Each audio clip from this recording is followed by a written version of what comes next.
Hello and welcome back to our hunt on old video game videos. I don't know a better way to talk about this because there's so many different types of videos. We're not just looking at trade shows or arcade footage or promos or anything like that. It's all of it. All of it together. I'm joined by some wonderful people today. Say hello, everybody. Yeah. Okay. So let's start off. I wanted to look at this video of the Hudson Caravan. And for those who don't know, the Hudson Caravan was an event that the video game maker Hudson used to put on, primarily showcasing their game. Oh, geez, I always forget these random shoot 'em ups. Star Force, Thunder Force, what the heck was it? Actually, I have to Google this, even though I'm the one supposed to be explaining it.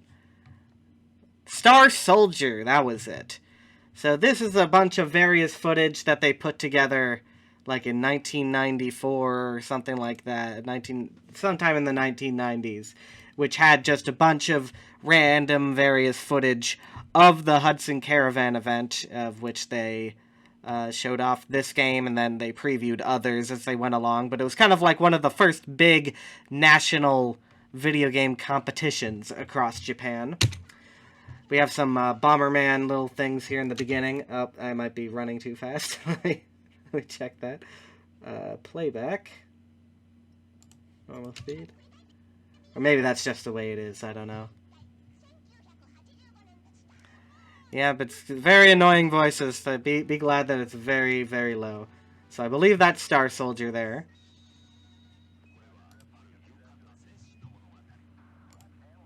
So this is probably just a commercial for Star Soldier that they put in here first. And now here's some footage of the events. They had these special joysticks, I remember. I can't remember what those are called. They have a specific name, because Hudson put it out later as a product. Yeah, the Hudson Caravan 10th anniversary. I think they started doing this in 1986, because that's when Star Soldier came out.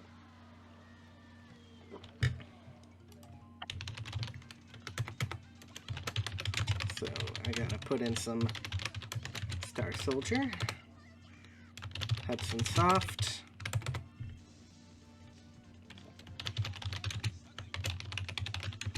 Hudson Caravan competition. So you see just this huge line of Famicoms and the little custom Hudson joystick. People will come out just for this game, though as I said, in some of these they also preview some other games. Oh yeah, the Joy Card. That's where the turbo function was first introduced, just for this game, because as you can see, people are just hammering on that fire button. And, you know, and that's basically where the legend of Takahashi Meijin was born, out of this. He was a guy, he was like a public relations guy at Hudson, and he became known for doing what's called the 16-shot, where you can press the button 16 times per minute. Or per second, rather. No, not per minute, that would be very slow. But basically, they created the turbo function for this, for Star Soldier. That's crazy. So.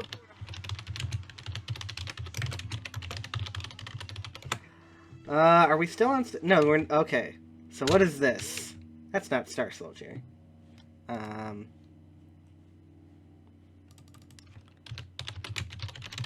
Any ideas?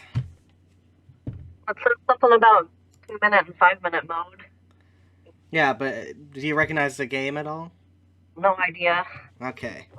Like maybe a Cho-Anki game. Oh, I wish I could read that, but it's way too blurry. Yeah. Let's see, will it show it here? Oh my god. That's great. So, like, even in their commercials, they have the... So that... Okay, so it's called Hector 87. Yeah. Hudson.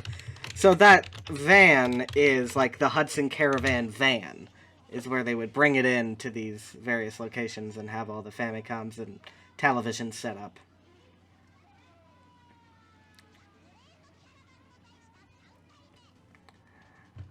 My god, this piercing anime voice in the background, it is. Oh, jeez.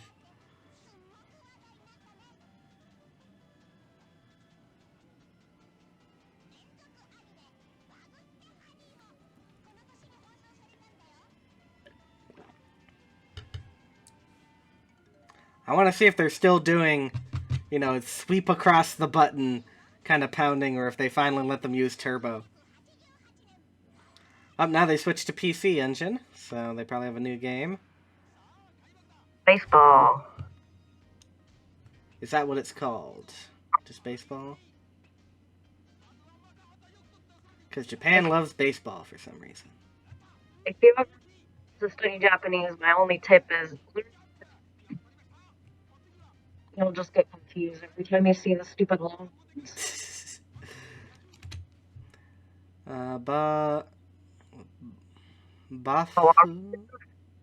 Bafuriku? Yeah, I'm not like PC Engine Baseball. Power League. Power League. That's it. Yeah, I'm not super good at the Japanese. So, forgive my ignorance. Power League.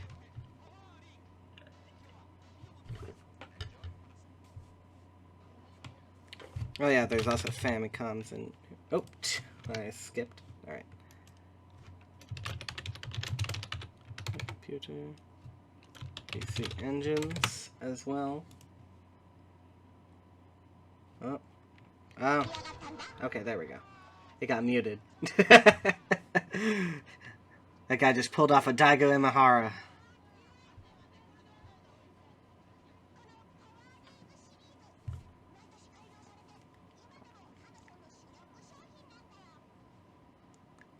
Original esports right here. Including Bomberman on the edge of a yacht.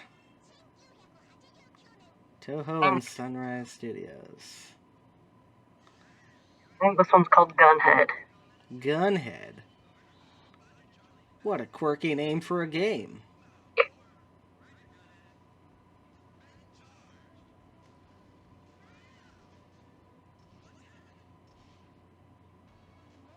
Made to sell action.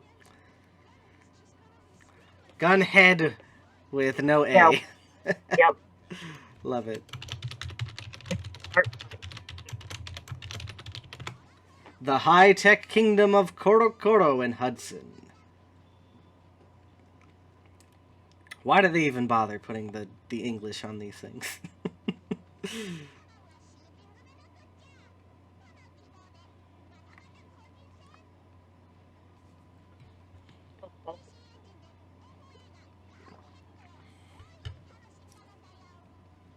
PC Engine. And more Bomberman things.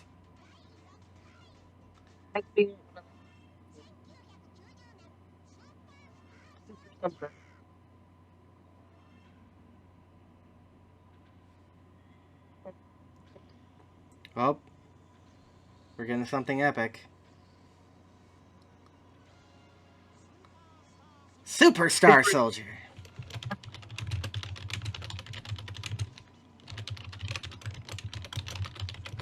That's weird, because wasn't it called something like Star One in Japan? And then Star Soldier, I guess it was the English name. And then it became Superstar Soldier. Soldier. Because that first clip said Star Force. Star Force was a different game, as far as I know. Superstar Soldier. What does it say? Yeah, that was the name of it when it came out. Oh. Star Force. Star Force is a Tecmo game.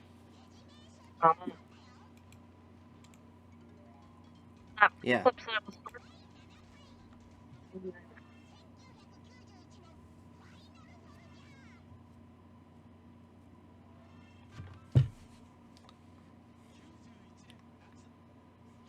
July.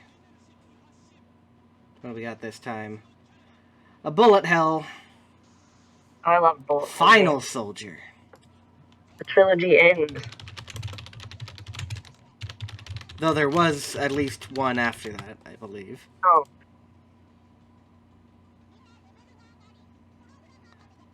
Or maybe I'm not. I have no idea. I don't keep up on these shmups. People go absolutely nuts for shmups, and I'm just like, yeah, it's the same thing over and over. Good job. You could tell me anything and I would believe you.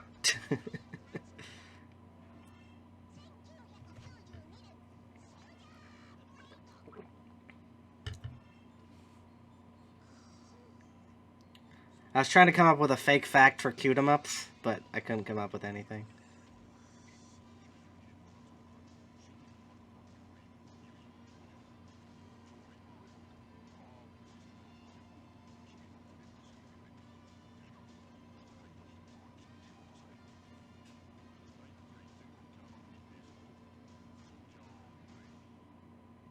Soldier Blade. Super Soldier Blade. Well, was that it? Super Soldier Blade? I don't know if it says super at the top, but that would be the next one in the series. Super Soldier. It just said Soldier Blade.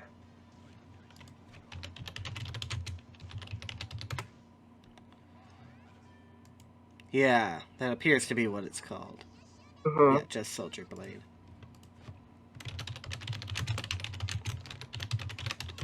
I get distracted by all the flashy graphics, okay? Sometimes I Yeah. need to go back. Or pause. All those kids who grew up playing the Hudson Caravan have now grown up. And now they're playing Soldier Blade. Maybe listening to Soldier Boy, too.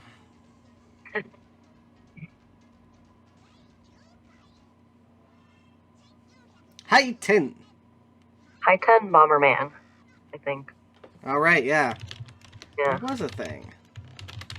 We have this really cool player that we do at PRG. Always really fun to watch. Nice.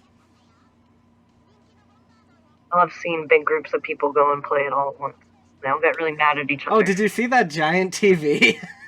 Oh my god, where'd they get that? Oh, no idea. I love cosplay. No idea what they're cosplaying. It's gotta be like Triple Ninja Bomberman.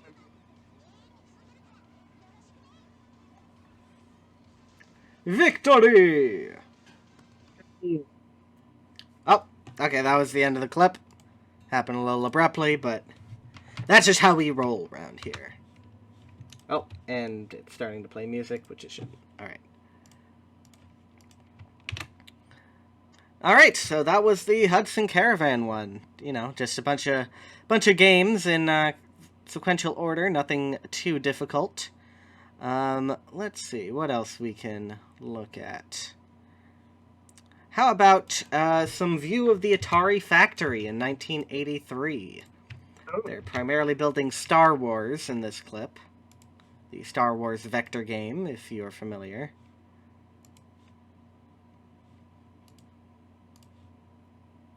Hold on, just gotta build the thing for this. Alright. Atari Inc. And manufacturing.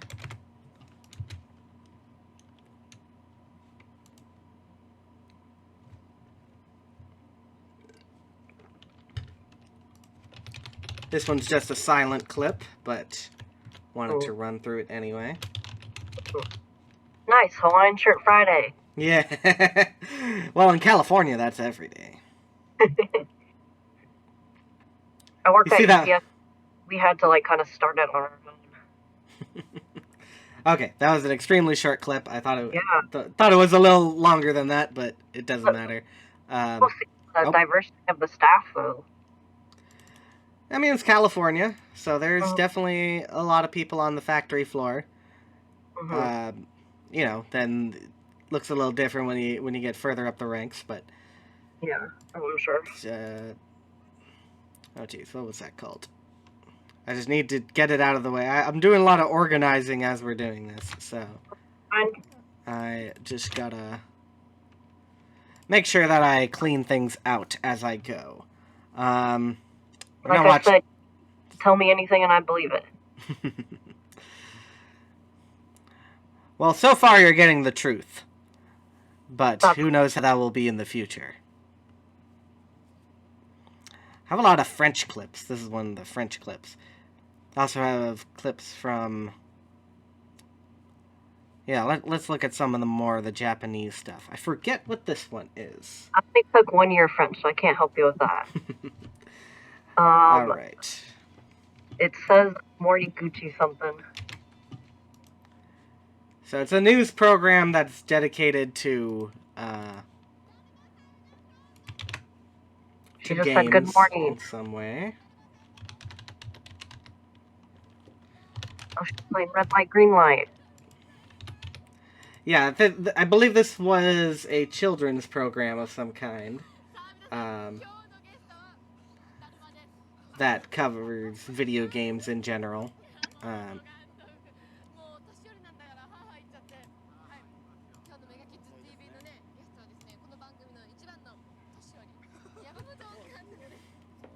I think there might be an interview in here somewhere, but we gotta watch through the whole program.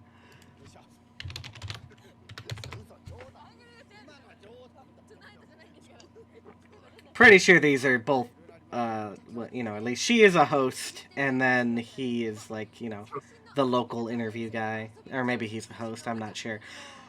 I just went through these very quickly. Like, I had them downloaded from forever ago, usually because there is, like, an interview with an interesting person. Yeah. This one's, Sega, produced it. Did they produce it or just sponsor it? Okay, we got columns.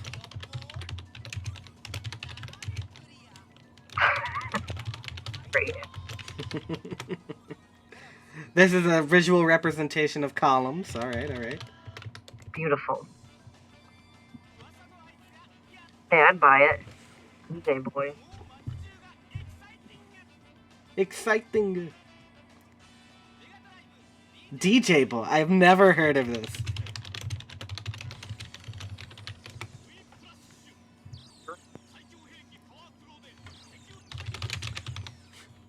Why is it an American boy? Whip Rush. Whip Rush.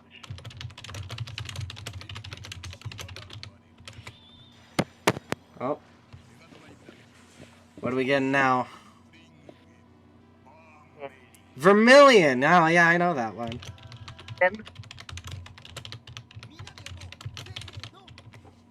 DJ Boy was a fun arcade game. Ah.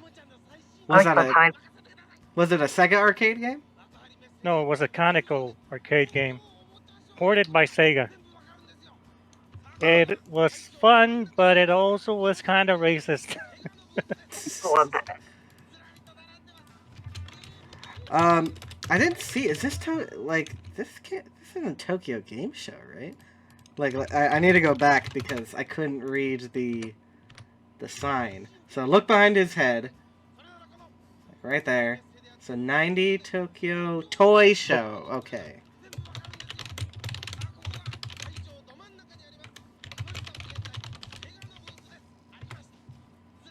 Okay, so we have a Sega booth. Clax. Ah, Clax. Nice. So, and we got Namcot. Clax. Do you know what version of Clax that is? Is that the Mega Drive version? That's the Genesis version, yeah. It's not the, well, actually, let me look it up. It looks better than the NES version, so. Yeah, it's the Genesis version. Mega Drive. Excellent. Any ideas? It's a Sega game. We'll just keep running. Alright, now we got Moonwalker. Or Michael Jackson's Moonwalker. Yeah. That's what it says right there, Michael Jackson's Moonwalker. Yeah, but I'm just saying, in terms of me making my notes, I need to put No, in no, no. Michael Jackson. I thought it said something else, but Okay. Yeah. Munuwaka. Nope, we got Game Gear. This might be a very early appearance of Game Gear. Might be the debut, I'm not sure. Game Gear desu. Tetris. Really? Is that Tetris? No. It has Columns? It's not columns. Okay, what is this? It is no. Hmm. I'll save this. It is columns. It's an early version. Ah, nice. So an early version of columns on Game Gear.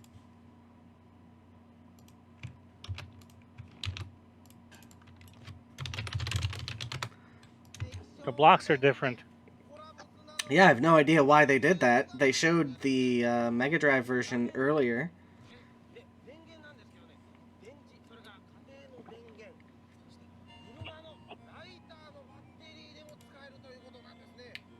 I have no idea can what see he's the playing title on there. It says columns there. Yeah, oh, wow. Yeah. Interesting. Maybe they felt they needed to do that to compete with with Tetris. So this is just slot car stuff.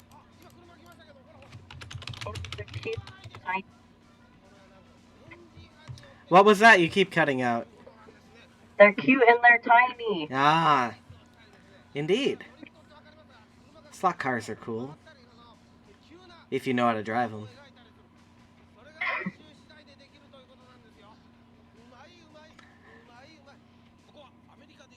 In the late 80s, a lot of arcade games were trying to get in on the slot car thing. I've actually been writing about one of them.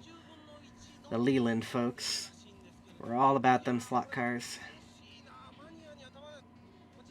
Super off-road, right? Yep.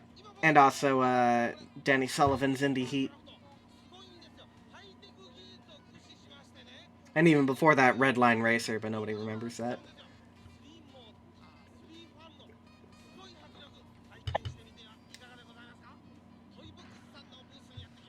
Toy Bucks. 2001. Do you remember when that was a futuristic year?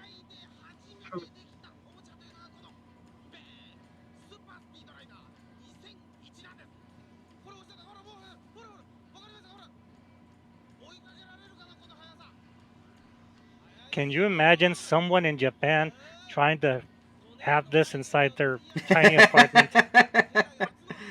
Ah, rich people's toys.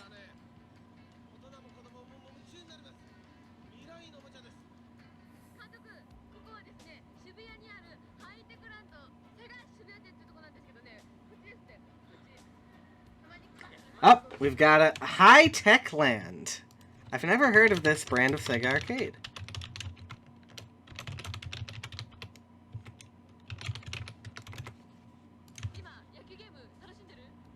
Alright, now time to spot. Okay, what is this? See if we'll get a closer That's look. baseball. Well, yeah, but what is it? That one's clear.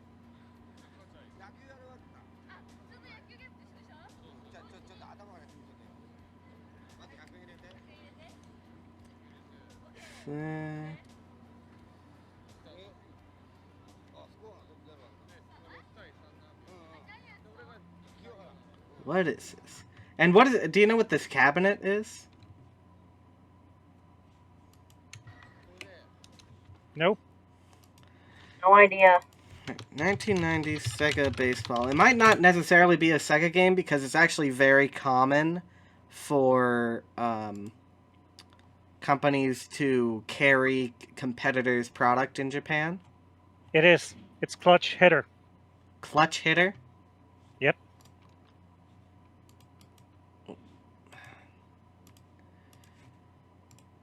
It's a Sega game? Yep. Also released in the US. Probably not too much success, but...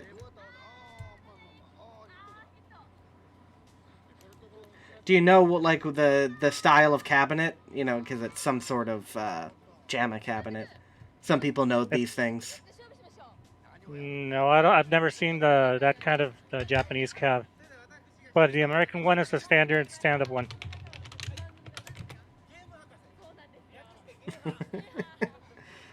With purple dyed afro here. Hey man, he's silent. Power drift. Here we go. We're getting the good stuff.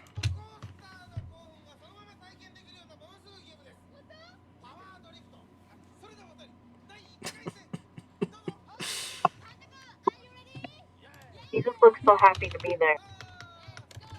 We've got some pinball in the back, but it's impossible to identify anything that's not directly in front of the shot. Of course, it's not quite 3D. It's just super scaling. I presume these are linked cabinets, though. I've never seen a power drift, so I don't know if they actually have the capability of linked cabinets.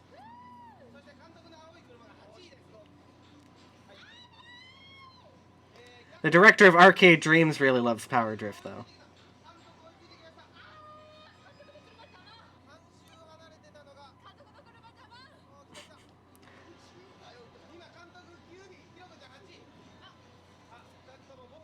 Yeah, they do seem to be linked. Woo! Oh god! Why do you need to be this close to the camera? Oh, she's playing Super Mario Kart in real life. Super Mario Kart's not even out yet.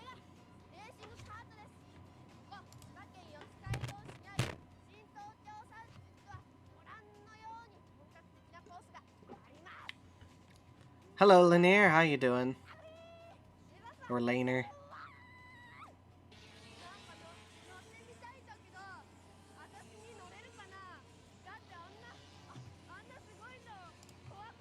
Actually, I should put in kart racing as a tag, in case you wanted to use something like this in a documentary about Super Mario Kart. We've got some J-pop rolling in the background. Unfortunately, we're past the era of city pop, so we'll just have to settle for this.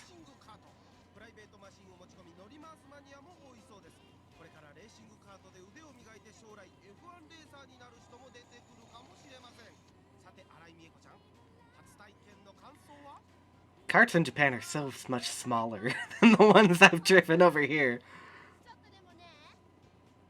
They are not built for impact. We actually had an indoor kart race thing nearby where we live. It was a miserable experience. All the fumes just directly in your face. I did not like it. We had a couple of these here too, mostly in fairs. Oh, UFO Catcher! Yes! Actually, just wrote about the UFO Catcher in my book.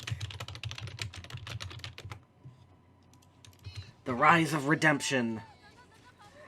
Oh, so this is basically what Sea Dog VA is doing on his channel? Where it's just, you have a certain amount of money and see how much you can win from the crane machines. Of course, they were fairer back in the day, because they didn't need to suck all the money from you.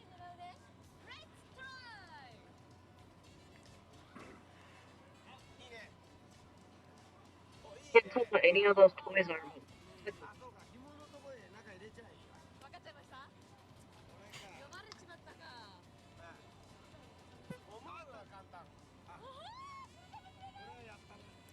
No. No way. Not gonna happen. Are they all fruit? Yeah, they do look like fruit. Yeah. Just fruit plushies. Yeah, I knew it.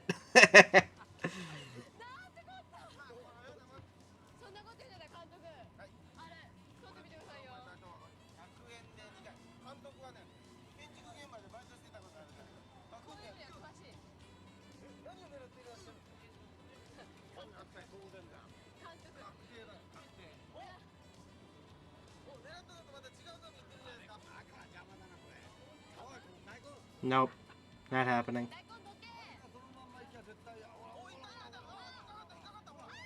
Oh, he got cheeky. Let's see. Ah, man. Outdid my expectations.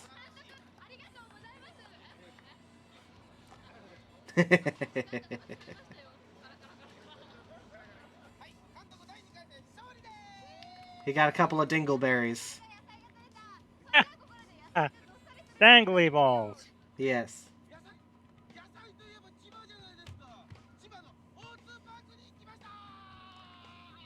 Such enthusiasm. Ah, Sega World! Okay, here we go.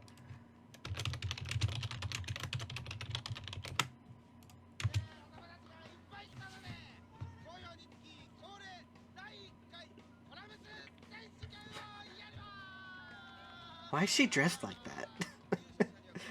Is that the equivalent of the lab coat that he's wearing for some reason? Oh, they're playing Collins.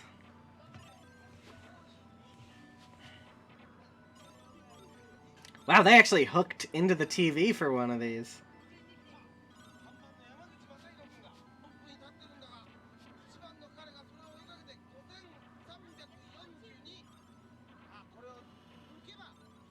Wow, these kids suck. Yeah, they're not good. Well, you just got a triple, so. Leave him alone. He's trying so hard. Yay, I suck. Woo! But he sucks a little less than the guy next to him.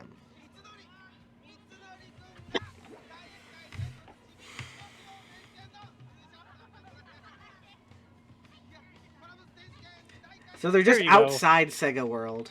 You're not even going in. It's just a little competition outside. He won a Walkman for that. Speed hockey.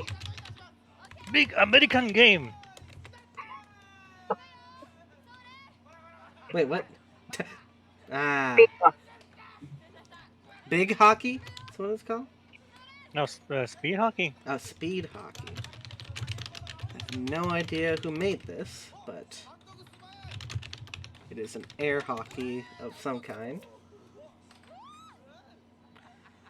If that matters, his name is Gucci and the guy's name is Yamamoto.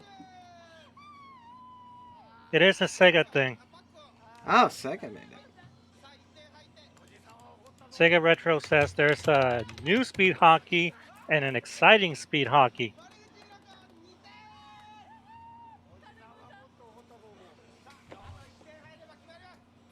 This is probably a new speed hockey because the speed hockey original one came out in '73. Okay. Wow, they ripped that off quick. That was probably like the first national video game tournament was held by Sega in '74, and I know air hockey was one of the games that they played. So that was probably speed, quick speed hockey or whatever. There's also Pong games. I'm glad that this was more exciting to watch than I initially thought. I thought they were like gonna go straight to the studio and then it was gonna be a whole bunch of talking, but it turned out better than that.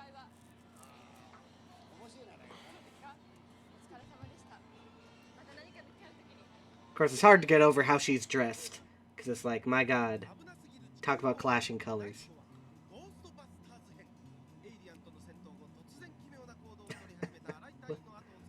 This weird morphing effect.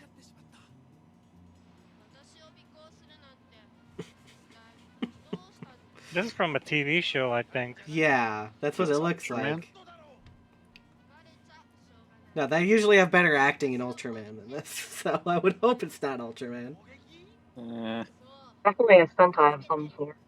Yeah. I feel like 1990 was a bad year. I don't know that much about Ultraman. I've watched some very vintage Ultraman.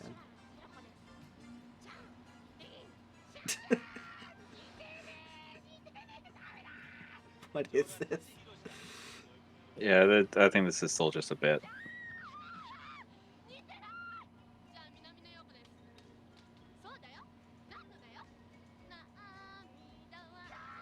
Although, come to think of it, I remember the Shin Megami Tensei TV series would look literally this cheap sometimes.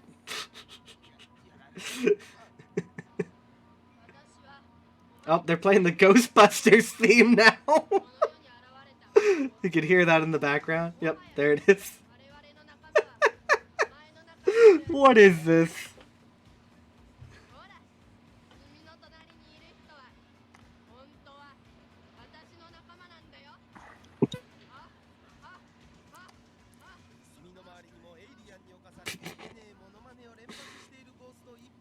I hope that, Oh, Ghostbusters. Here we go. Oh, it's for the Ghostbusters game? Who made this one? Sega. Sega published it.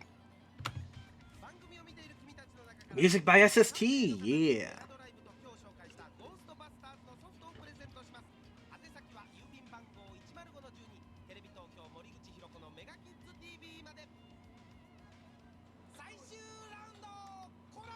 More columns, alright.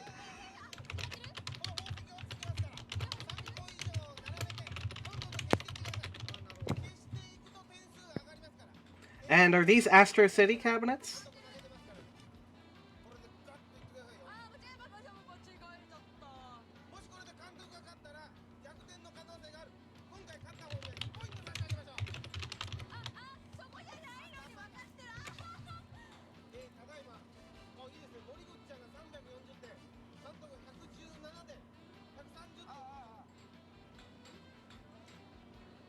I like how they formatted this so that you can watch it on your phone.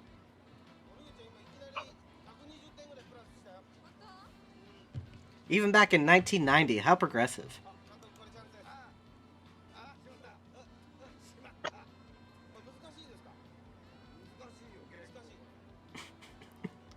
Don't need to see her face like that.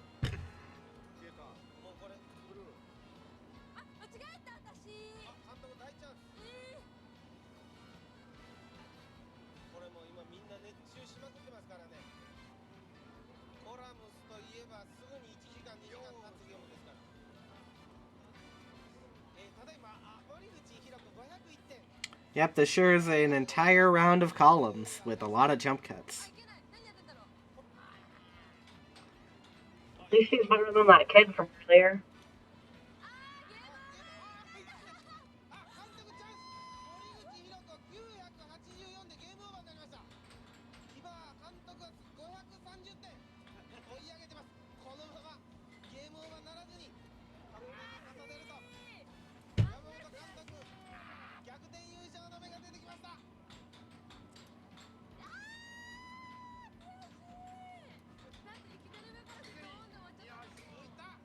Oh. Come on, get some chains. Why does everyone in this suck at playing columns?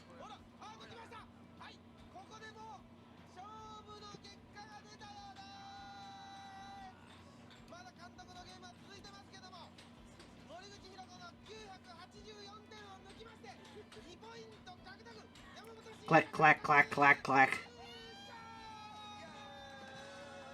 The winner!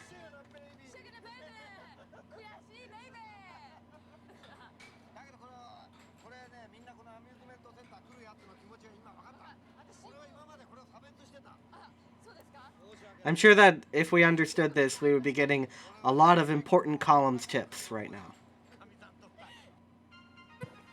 Personally, I find it funny that the game was designed in such a way that that it took so long to play that she intentionally threw the round just so that they could end the bit.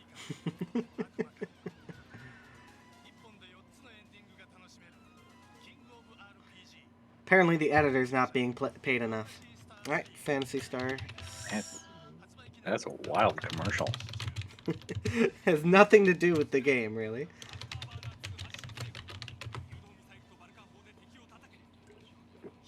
The Space Harrier Mega Drive version, or the Space Harrier 2? Oh, Afterburner. I forget. Yeah, I knew what I was thinking about. But yeah, it's Afterburner 2. Oh, I need that. I need to stop for these because I'm not paying close enough attention. Alright.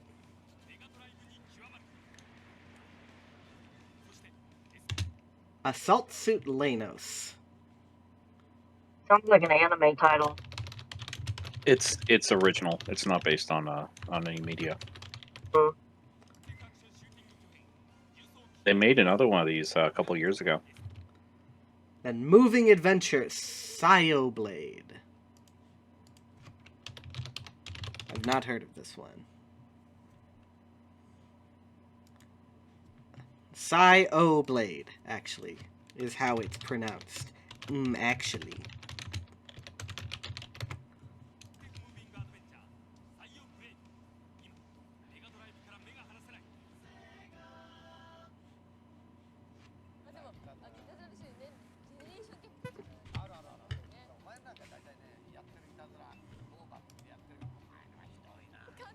Okay.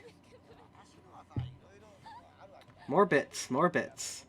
Gotta fill that runtime somehow. Nobody cares about the games.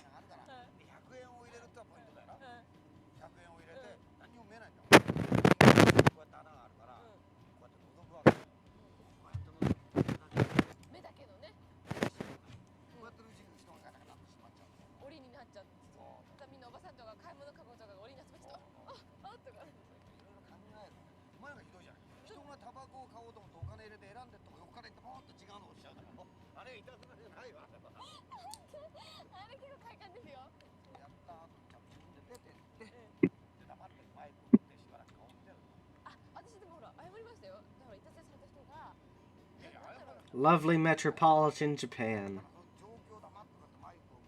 Just two people chatting about the simple things, like how to win at columns.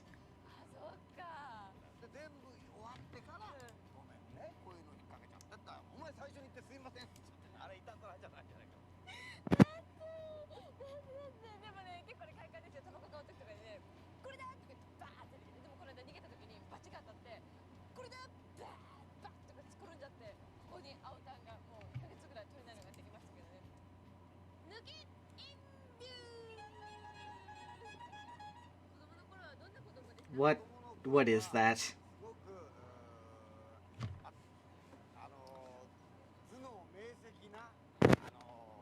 He has a T on his head? It's an interview with Tanuki something.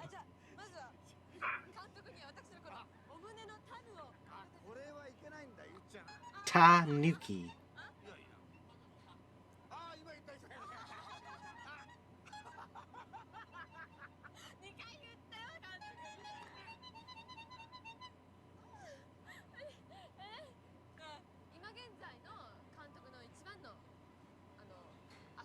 Why is he pink?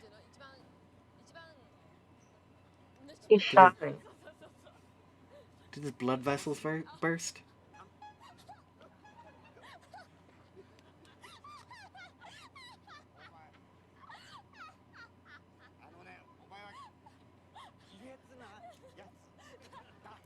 Wherever you get stuck, you need to get a tattoo.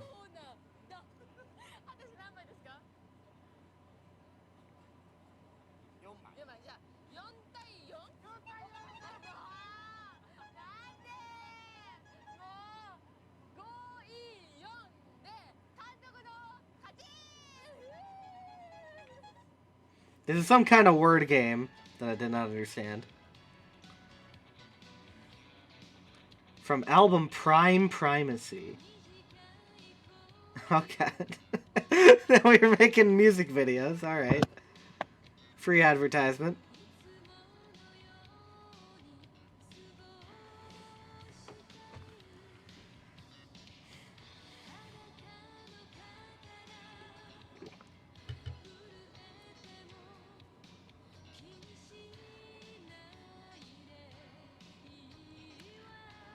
Got some OP music going on right now.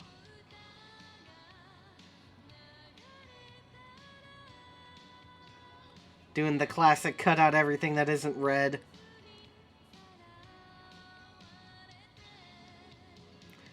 That's how you can tell that keyboard wasn't a Korg. Because Korg is all red. Oh, there's yellow in there too. All right.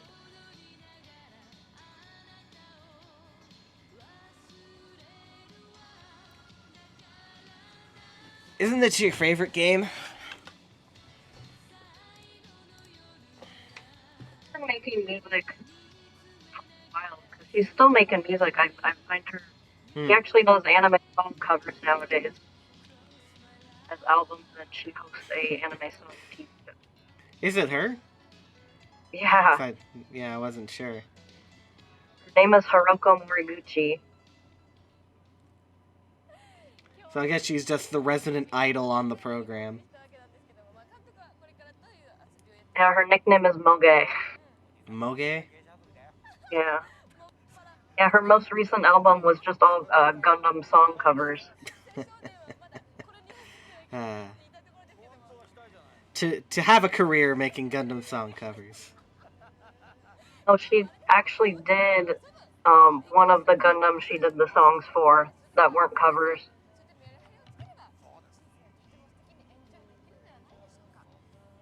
Which All right. one? F1, she did that song Eternal Wind. The 9-minute ending song.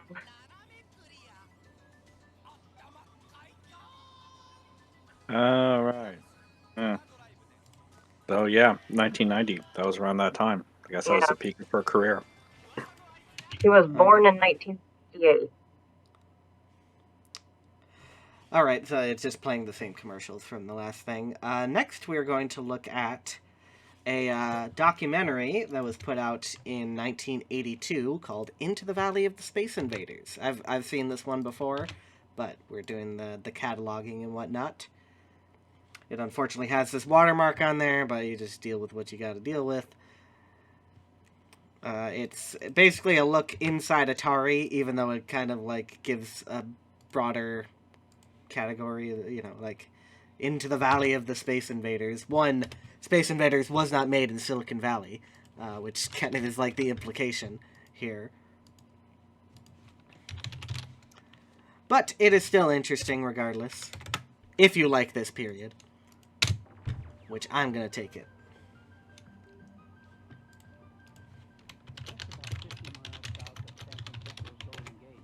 I should put up the volume on this one. Largest computer companies call home. Computer technology, hardware, software, chips, and microprocessors. They grow as fast as apricots did years ago. Now you won't see the term on a map, but natives call this the Silicon Valley.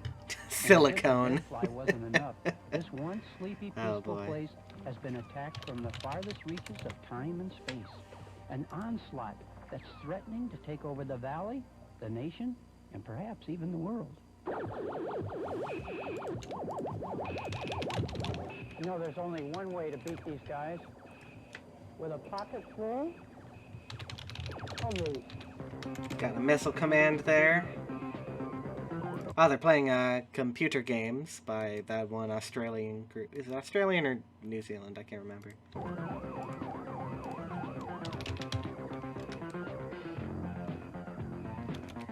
We are the invading force. No one can stop us, not even you. Well, when you play the machine and you defeat That's supposed to be a it, centipede it's just thing. there's not many feelings like going And I guess technically centipede, it is, sorry, just gotta note down these things. Technically centipede is not just bugs, it is actually invading aliens, because everything had to have an alien bent. Even Missile Command, you're not actually on Earth. Man against machine. A thinking See a Tempest in the background there. Accomplishment. Just a good feeling to know that you're good at something. Yeah, I'm hooked on them. You might say that. Well, I play about 20 hours a day. Michael Moon. That's on a short day. Sometimes it's about 30 hours. We divvy up the money equally, and then we all just play until the coins are all gone. Oh, Pleiades in the background there. Well, if I could change the game in any way I possibly could, the thing that I'd most like to design in the games is a direct line from the coin chute into my pocket. Pew pew pew pew pew computer games. Got a lunar lander. And we're just about ready to take a journey to a very fantastic world. A world where you can push a button or swivel Oh, and a Asteroids stick Deluxe as well. and actually conquer the limits of time and reality. For you see, we're just about ready to travel into the valley of the Space Invaders. Ooh.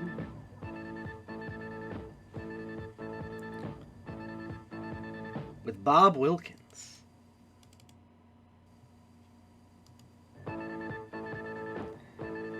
So this is just a local television special, but it's basically an Atari advertisement. Here in the city of Sunnyvale, in the mythical county of Silicon Valley, is the hub of the multi-billion-dollar computer industry. Silicone. International computer companies, silicone chips, microprocessors, robots, beeps, buttons, and readouts are as common here as shopping malls and stop signs. And, although this is a very serious business, in 1972, these computers learned to play.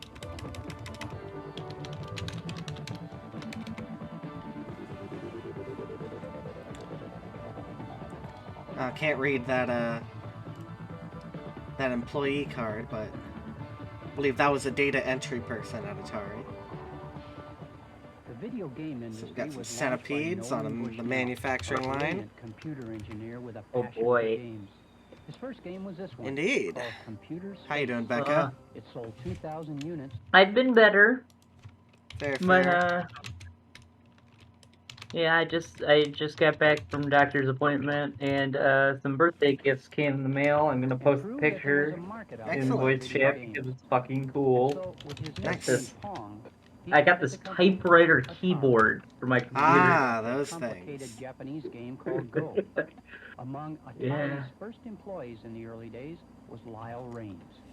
Back in the early He was days, probably like more near the 100th employee, but he was there in '74, which is pretty early. 20 years old, maybe not that high. I don't know, very young. Why does he rock that The hairstyle atmosphere was so well? loose, I guess. What was that? Term it, He rocks that hairstyle so well.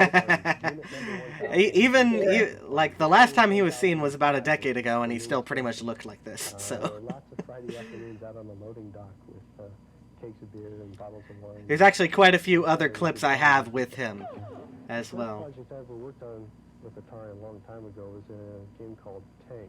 Tank. And it was a two-player tank game. He did the wiring for Tank. Back then, the electronics. He was basically the There technician. was no programming or software per se. There was just circuits. There was a The circuit to do tanknician? tank, a circuit to do The that. tanknician. A circuit to do their shells, a circuit Yes. to do the play field. Circuit for every little function he wanted to do. Asteroids, the microprocessor, Is the tank boy. controlled game. It's programmed.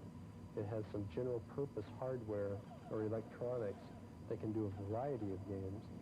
And Asteroids is one of the ones that was programmed to play. He was the basically a project leader on Asteroids. He didn't actually like make it necessarily. It's kind of complicated, but he's not the designer or the programmer or anything. In 1980, Atari But basically whenever he went in front of the media back in the day, that's what people talked to him about, because Asteroids was so big. Will go as high as $710 million. This is the little baby that made it all possible. The computer chip. As you A can see, computer it's smaller chip. than a domino.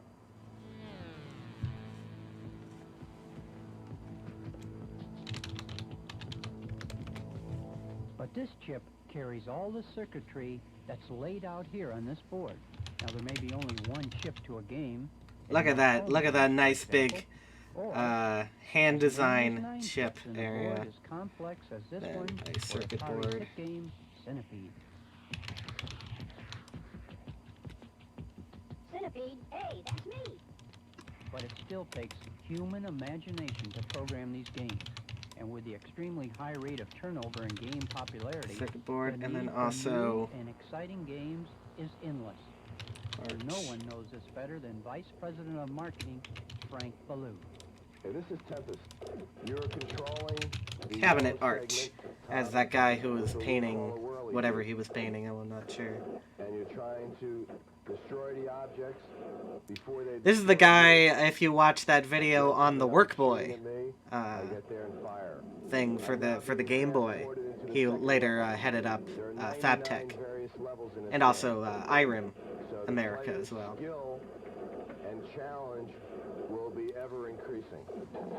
Seems like a pretty good guy. I just haven't been able to reach out to him. Start to develop the game. It's look nothing as you currently see it today.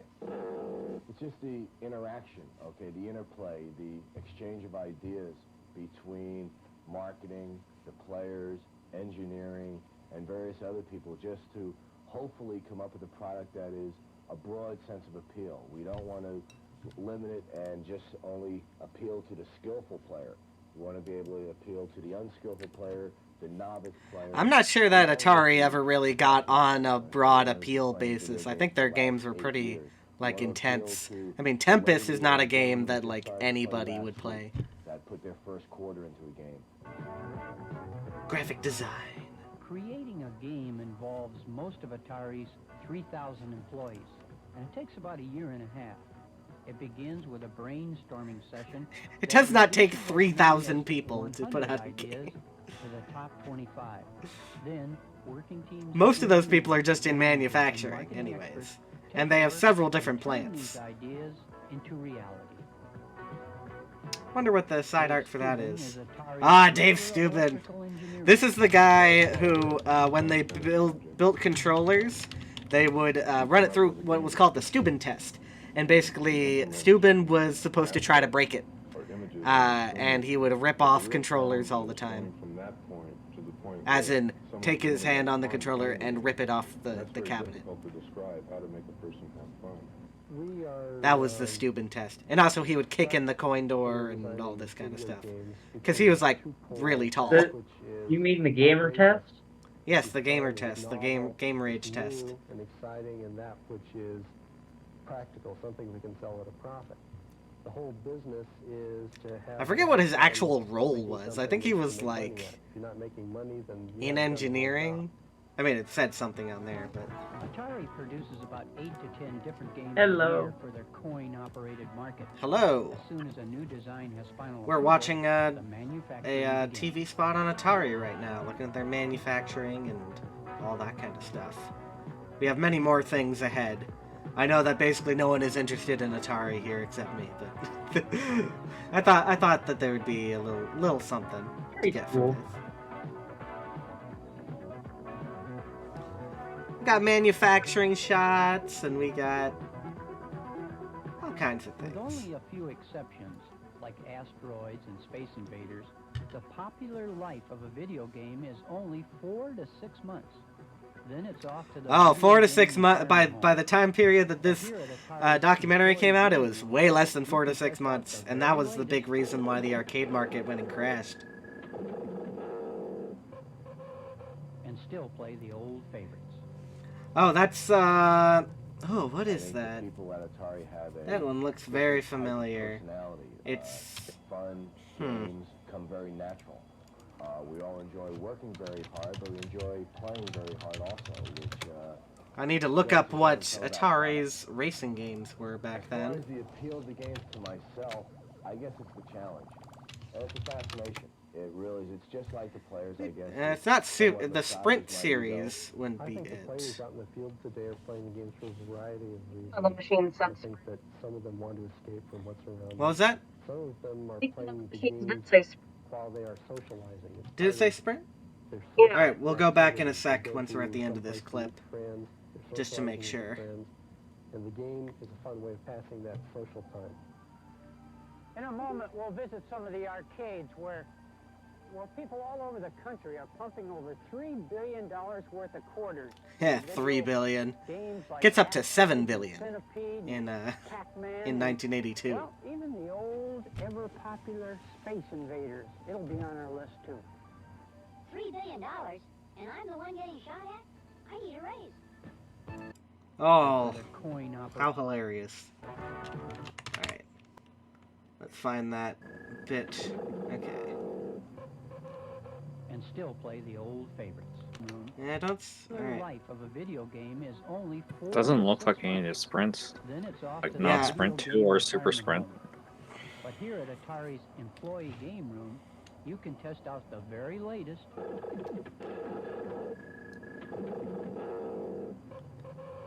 and still play the old favorites. Like after this, I think wait a people second. at Atari It should have a different type of personality. That's a centipede, Kevin. bit more. Fun games come very natural. We all enjoy working. No, very I didn't see hard, but we anything. enjoy playing Well, very There is a cabinet coming up though. Oh, there's a There. battle zone. Well, that's not. Yeah, that that's wasn't because Sprint. That's Sprint. That's a different game. Yeah, it's a black and white game, so that's not it. Told you I don't know anything. You know something? You're here to help me out. I appreciate you. But we do have a battle zone. Super Sprint wasn't even until late 80s. Huh? Yeah, so I'm just gonna have to leave that as a question mark for the moment. I mean, a color game in 1982 does kind of lower that.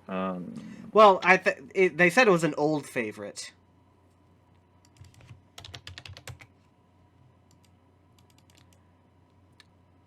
Oh, well, thanks, Tweakbot.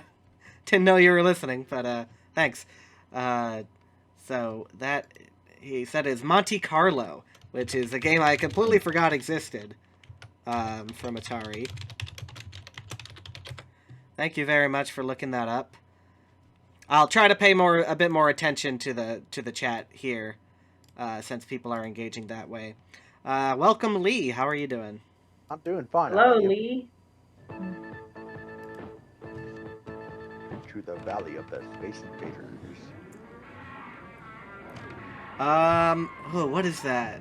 Is that Space Tactics? No, it's not Space Tactics. That looks different. It's not a pole position. This is too early in 1982 for that to be pole position. Well, let's look at that again. Real quick. There's an Omega Race right there, I see. Omega Race, which is a Midway game. Yeah, that side art does not look familiar to me. Oh, okay, so in the background of my desktop, this is a Japanese helper thing, basically. You can partially see it on stream. It's not all the way there, but basically this is all the hiragana and katakana, but it has little Pokemon things on it. This was like it wasn't even necessarily I wanted something with Pokemon. It was just the clearest thing that I could find in regards to this. Space Invaders. Starcraft. Okay. Astro Fighter. That's what that is there. Pac-Man. Oh, I already did Pac-Man.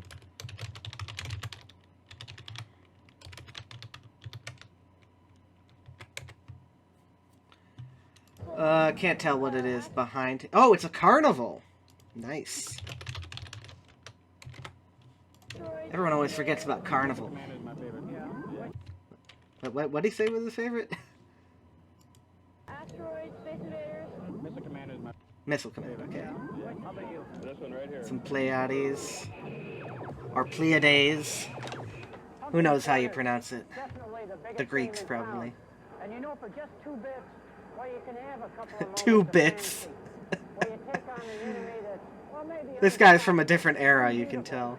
But I'll tell you one thing, he'll never tell you to stop, and he'll never tell you to go home.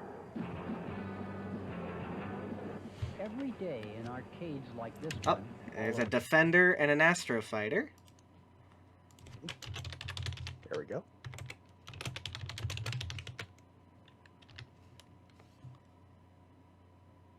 Oh, I already did Astro Fighter. Country, fans are out to play their favorite games. By the end of 1980, 86% of Americans between the ages of 13 and 20 had played an arcade video game. Why? Had played? Like, that's not really a big bar to set. Your reflexes in action happen. Ooh, some Star Castles. There we go. That's a classy cabinet right there. It's a machine. Yes. And the object is to prove that I'm better than the machine. It's a big thrill to get a high score. A Missile Command shirt. Look at that. You can pick that stuff up in Target nowadays. My Target doesn't have those, sad. Do you really want to wear Atari stuff? Perhaps. I'm still probably gonna pull the trigger on an Atari Hotels shirt. Yeah, I was literally about to say that. I was literally about to say that. Like, Just don't Atari get- coin shirt. Just don't get the ass hat. I believe their speaker hats are gone. Oh, Crazy Climber.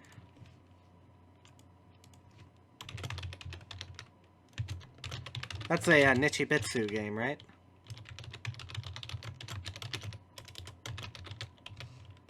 This Crazy Climber. Also, Atari Hotels t-shirts are $10 cheaper than Amico shirts. They gotta recoup that money somehow. Yep. Oh, I love love seeing stuff like this. Little booster. What is he playing? That's Gorf. That's Gorf. Ah, Gorf, nice. You got good spotting, Lee. I'm glad you're here. Yeah. Because, like, I see that very unique joystick. I know it's not Zaxxon, but it... Yeah, from the cabinet design, I could immediately tell that was Gorf. I've probably seen a Gorf once, so... Oh, there's another Gorf. Several of them. You're actually playing against an electronic brain. An electronic brain? And the better you get, the tougher the game will get. According to Well, only in Tempest.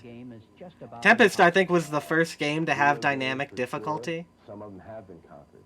It, with a qualifying thing of I don't really know if it was first, but it was the first one that was like touting that it was a feature. Scoring, millions and millions of points. That's conquering a machine.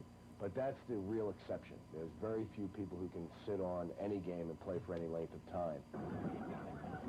What's your highest score on this machine? Missile Command. About 65,000.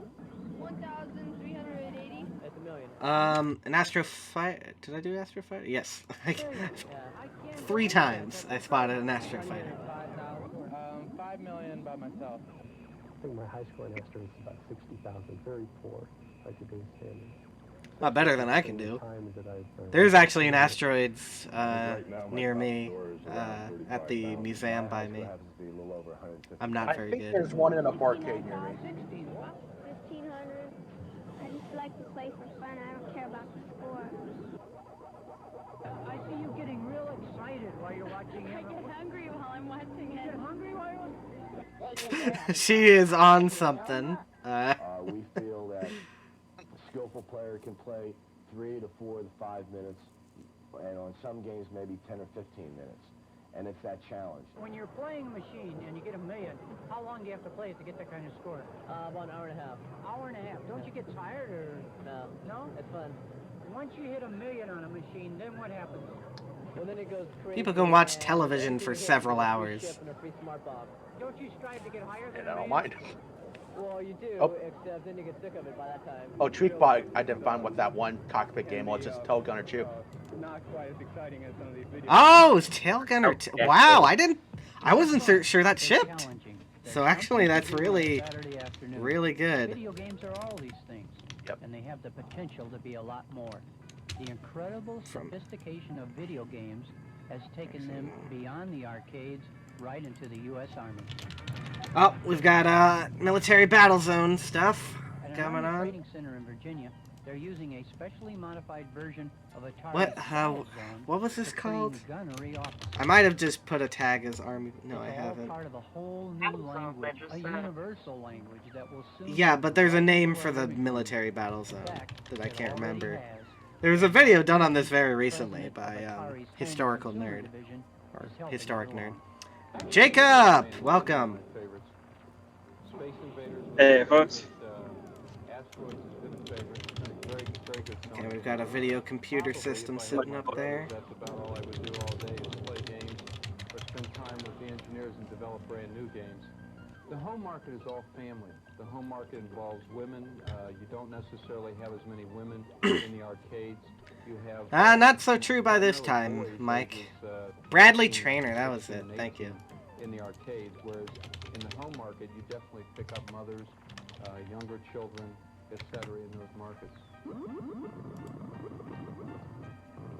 I think there's a certain amount of fantasy. We probably all wanted to be an astronaut at one point in time in our life, but we've all wanted. I think this is the only footage I have of Mike Moon, who was the president of the consumer division at this time. Because of the electronics involved in games today, it's just as challenging for president from like 1979, so he was president when like the Activision people left and everything. Alex has talked to him. My wish list, our wish list here at Atari would be speech, and would be monitors with better graphics. Monitors with better graphics. More players. You know that you're just putting stuff to a TV, right, Mike? Imagine, if you will, you're out there in a field of asteroids, and all of a sudden someone's saying, "Look out! Watch out from behind! Watch out from the left! They're coming from the right!" That type of thing. Because what that does to the gameplay is that accelerates the pace, accelerates the frenzy, and it makes it. Accelerates the frenzy.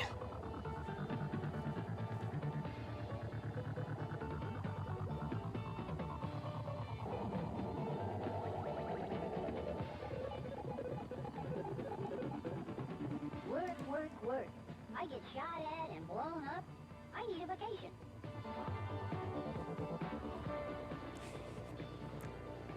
Before he did, that wasn't on a screen. That was just out in the open. Oh, there's Bugs hanging in the background there. Sorry, it's not Chungus, but it's small Chungus. You know, that looks like old Bugs. It's well, small like Chungus. an older aged Bugs. He was holding a sword.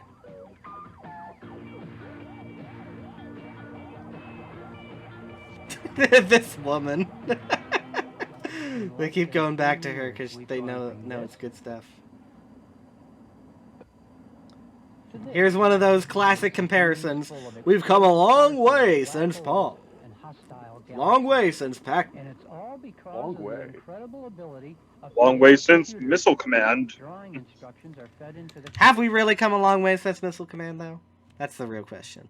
I mean, Mr. Credits has made the case that Missile Commander is timeless. Yeah, so this is a drawing tablet. I want to try and get this stuff down. This might be the Quack prototype thing. As if by magic, the computer What's responds to the programmer's directions showing up here? for color, background, and pattern. Oh, it's that thing again. Tell us that this is just the beginning. Behind these doors, engineers, programmers, and video fanatics. Lab 5. I'm sure that they just stuck that on the door for the TV cameras. We anticipate being able to do more. That they just don't normally have anything. Yeah, none of the photos I've seen inside Atari have stuff like that. So. Those drawings are line drawings in which we connect from point to point with a line. A little too formal for them. We would expect Yeah. people to fill in and shade the areas while maintaining the three-dimensional effect that you have playing that game. I would like to be able to see the games continue to expand in the computer graphics capability. Yeah, everyone says that they just want the games to look better, but I mean that's coming regardless of if you want it or not. So that you have sort of an environment you're in. I think that you'll see speech as a very integral part of video games, both in the arcade. He looks weird. A new element in gameplay. As far as the next generation of video games, we ourselves do not know. We've got some various ideas that... If it comes, they will build it. I think that's better. I think really our only limitation besides the economic... Oh, I apologize if frames are dropping. There's not really anything I can do about that.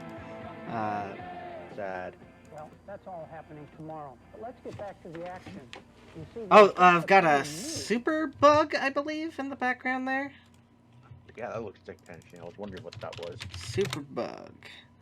Because that was one of the game. Yep, it's an Atari Super Bug, which was one of the games that was built on that scrolling hardware. What was it the first one? I don't remember. As a protector of the valley against the Space Invaders. Against the Space Invaders? That was Valley of the Space Invaders. He's just changing it on us the whole time.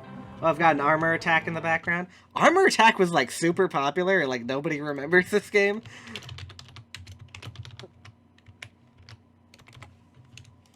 Anybody here ever played an Armor Attack?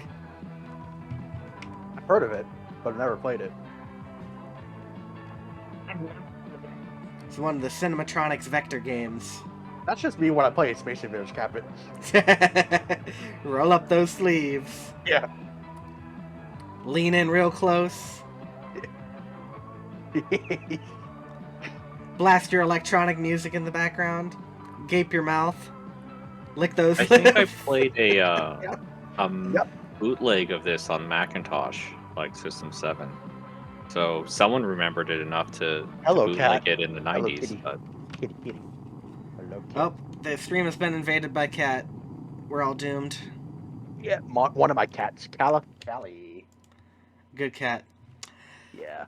All right, let's look at a show. Do we want a Japanese or an American show? flip a What do you coin. think, Callie? Are you going to do both ultimately? I mean, all of these videos I plan to do at some point. So. Oh, it's which one first. Yeah. What are we doing? What are the years? Mainly 90s stuff. Like I've got E3 95 to 98. I've got Sorry, go ahead. Check the chat. We said there was games in that one shot. Yeah, I'll put those in while we're going through the boring parts of the next thing. Let's see, what are the other ones? Yeah, I got CES 90, like 1990. So do we want an American or Japanese? Do the Japanese one. Personally, my vote's for anything from early 90s. I do indeed have early 90s. So let's look at the AM show from 1991. So this is an arcade-focused show.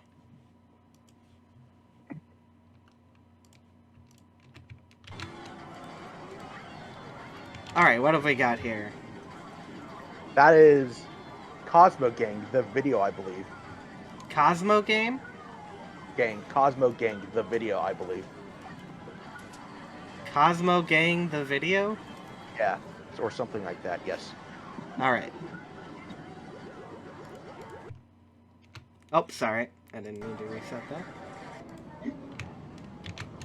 that. Alright, I need to catch up on things. So...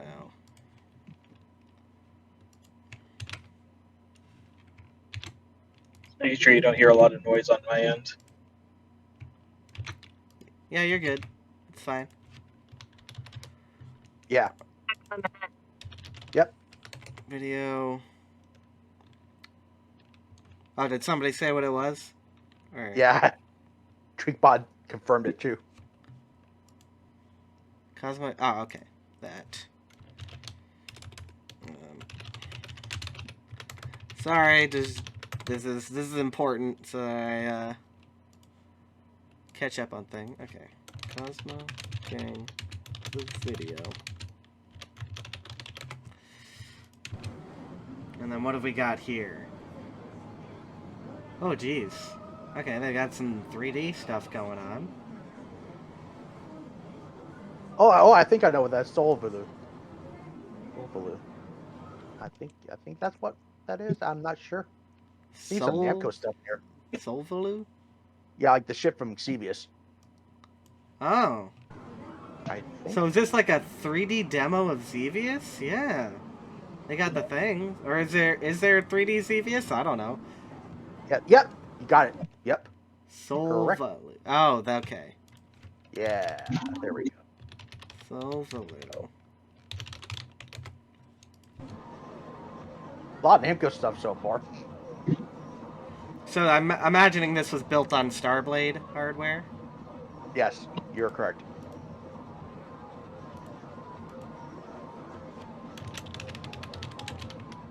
Same hardware, I believe.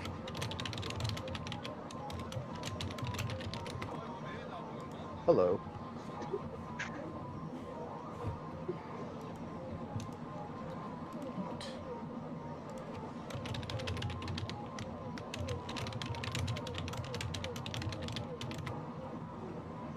I hear someone typing furiously. That's me.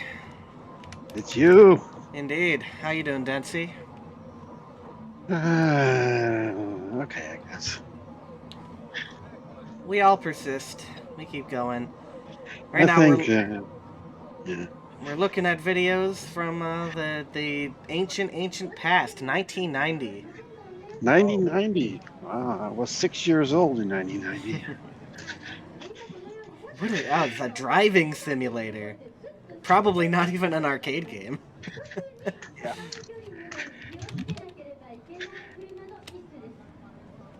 It's a left lane. Well, yeah, it's Japan, so.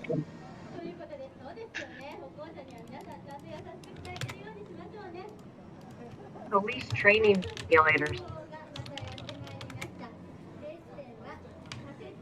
It's got the 3-screen thing going, like TX1. Yeah. Or what's an example people actually know? Somebody's crossing the road. A very crude 3-dimensional person. Like, why were they trying to sell this at the arcade show? Do people really want something like this in their arcade? I mean, it's not too dissimilar from the train simulators that are in arcades. Denshidego. I do actually, like, one of these shows, I do have something from Denshidego. I do have some Denshidego footage. Oh.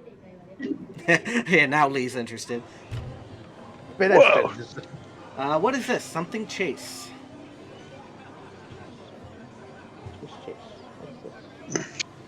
It's a rail shooter. It's a minecart. I'm getting Jurassic Park vibes. Arcade. I swear I've seen this before, but I don't know what it is. Look out behind you. Look behind you. That's just a single Chase. What Chase? Definitely a sprite scaler of sorts. Yeah. Yeah, that's not real 3D. Yeah.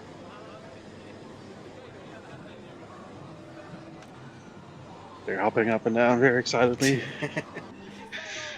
So did somebody know what that was? It's Rail Chase by Sega. Rail Chase, okay. Rail Chase. Should have known. You are on rails, and there's a chase. Oh, got some Sonic on the front of these cars. This is a very early appearance of Sonic. This is probably like June 1991. So Sonic had just come out. Yeah, I see Sonic on the wall there. What game would this be? Is it that one where he's the keychain? I am not sure.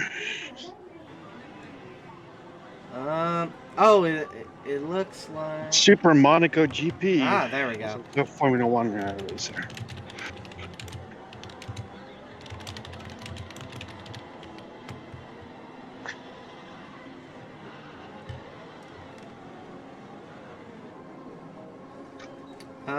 Okay, then we got a really, oh man, a very elaborate horse racing simulator. Oh, is that right? Yep, those are little horsies down there. Oh, I see. Yeah. This is basically one of Nintendo's first arcade games, right here. It's not Nintendo, but And this is a Sega thing, I believe. On this race, we have a Yep, and a Sega. Super 5.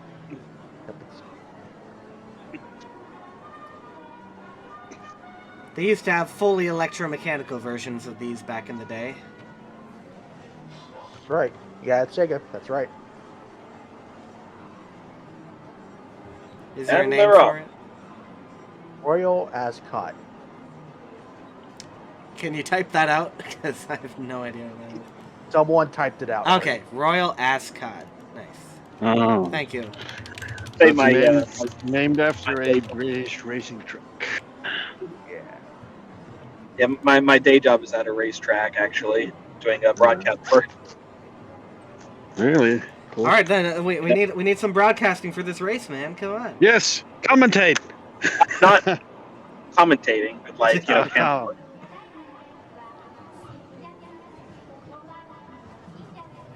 Oh, close finish. It's always a close finish. Oh. I mean, if you had a blowout, it wouldn't be all that interesting. Okay, we've got a roulette machine hanging out here. Is video games or gambling?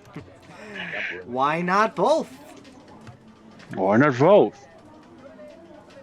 Good question.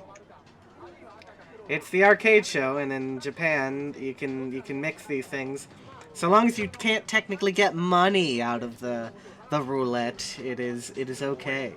Right, silver balls. Nudge, nudge. That's what we call fortune rolls. And here's probably a redemption style game. Yeah, you've zoomed in on that, and I still can't tell what it is. What is that?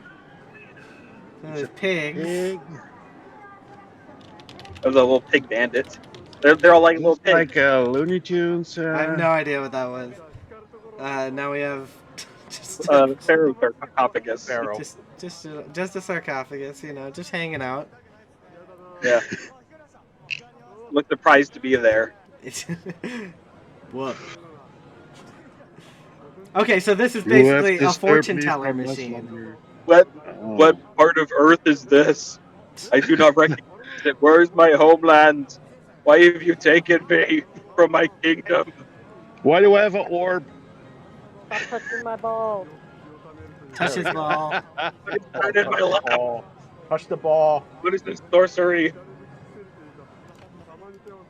So I'm pretty sure it's a fortune-telling machine of some kind. Yeah. Okay. Oh yeah, they consider Egyptians better than the other derivative word.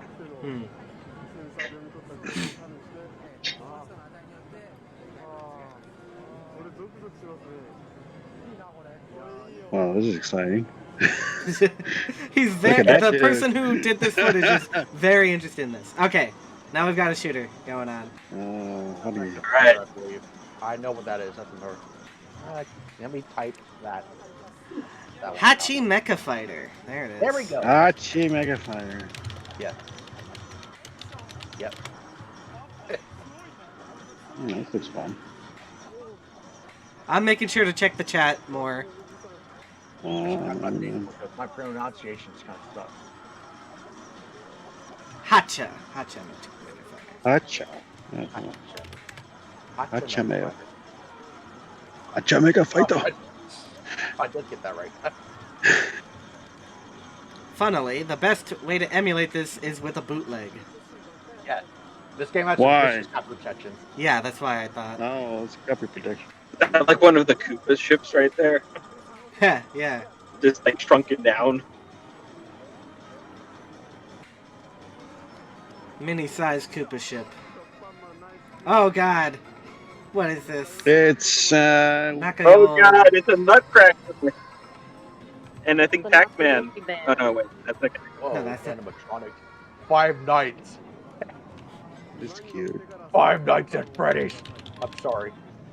You should be. What's Okay. this? So Oh. What the heck are the voice? okay, so Lee, This is the puking simulator. do you know what this is?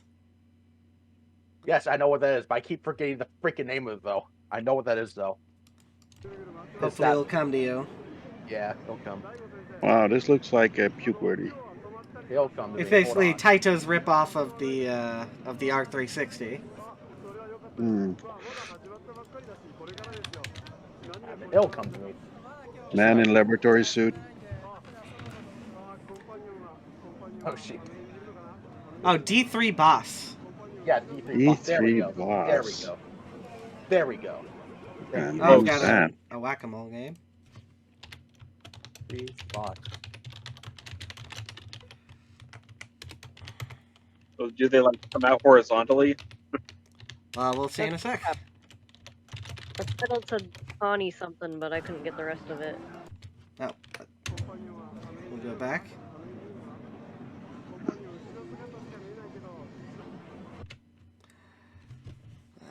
Connie, The Panic? DC boss, The I believe, Crab is like Crab the Panic? first thing to have like that one. Crab pyramid Crab boss. Panic?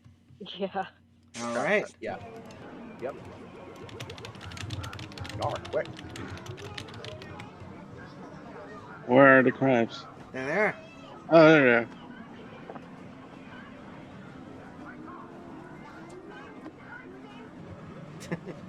they are. He's cheating. Street Fighter. Screen. Just Steel. Steel Gunner, too? Steel Gunner, too, yeah. Gunner. Steel Gunner.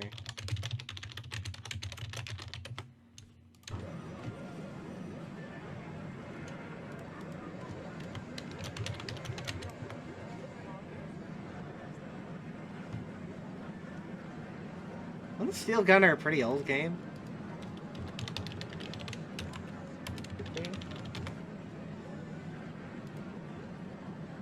With a name like that, it'd have to be. No, it came out the prior year. Any idea what these cabinet types are? They're a Namco variant. Yeah, they look Namco to me. JAMMA cabinet. I've seen it. And I have no idea what game's being played either. Oh, there's it's actually a Taito one. It says on the side. Oh, there we go. Yeah. Yeah. Don't know the name of that one though, sadly. Look at him. Look at the way that guy is holding the... I just need to go back just to highlight this. Look at the way the guy is holding the joystick in the closest thing. Look at that. It's it says Metal Black on the screen. Metal Black? Those Taito cabs, by the way, those were a Taito Canary cabs. Taito Canary, alright. Canary, Taito, cabinet. I believe that's what it is. And then what have we got here? Something Power. Power wheel? That's the bottom one. Probably like another word. Yeah, but I'll see. Nope, Power Wheels by Taito. And we got a Midway game here. Terminator 2. Oh, I know probably imported that into Japan because they had a deal with them. Terminator Judgment Day, that's what it is. Yeah. Yep. Terminator 2. Judgment. Oh yeah, 2. Yeah, that's right. It has Possibly. nothing to do with the Terminator 2 film. It's nothing, yeah. Because it's just a I believe Taito distributed that in Japan, unless I'm not mistaken. They did a lot of Midway stuff. Oh, okay. Hyper Entertainment System by Namco. There's something else on the side. There. AG something. Yeah.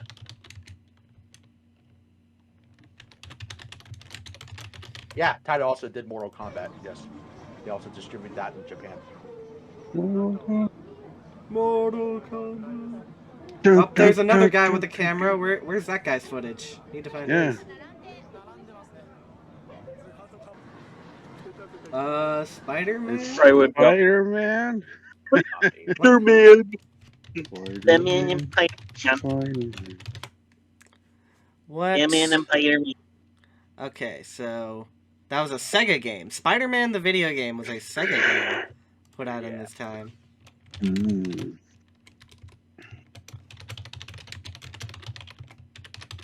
Just catching up on some things. Alright, resume. What's Konami showing off? Gambling game? No, an actual game. It's something that shoots. Charge the enemy. I'm putting the tags into a Zotero file, which has, you know, ability to tag things. If I could find a way to transfer it to the actual metadata on the file itself, I would. But, you know. So, anybody know what that Konami shooter is? No clue. Not familiar to me. it a shooter? From a distance on this tiny screen, it looks like some kind of gumdrop fairy world. Photon. Something about a photon. Let's see.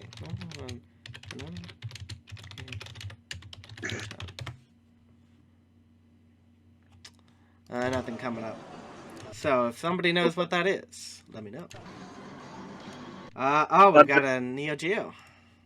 Yeah.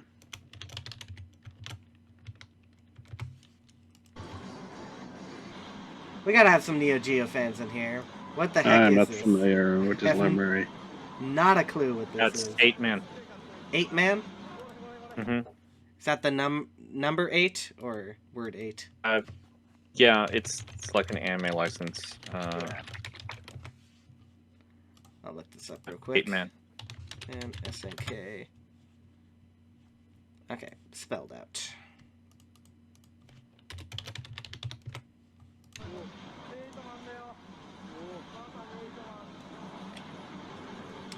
The Neo Geo definitely had some interesting games. He's running fast. Gotta go faster. What? Why did the continue screen pop up? Alright, we gotta beat him up. Maybe we need Kate in here to explain what this beat him up is. Wait, was it? Looks pretty Neo Geo. That is crap. That's Captain Commando. Captain Commandos. Is it an SNK game? It's Capcom. Commando. Hello, Cat. Yeah, Captain Commando, Capcom. He's their mascot. Really? I mean, that's not what Capcom stands for. The one that... Oh, well, there we go. Well, there's the proof. Hello, Cat. What are you doing? Capcom stands for Capsule Computer. Big Cat. The Oh, cat approved of this. That guy with the green hair looks like Blanca. Yeah. Now what have we got? What are you doing? What are you doing? No, no. Stop playing with my pen. Oh, okay, that's fine. You can just lay right here. That's fine.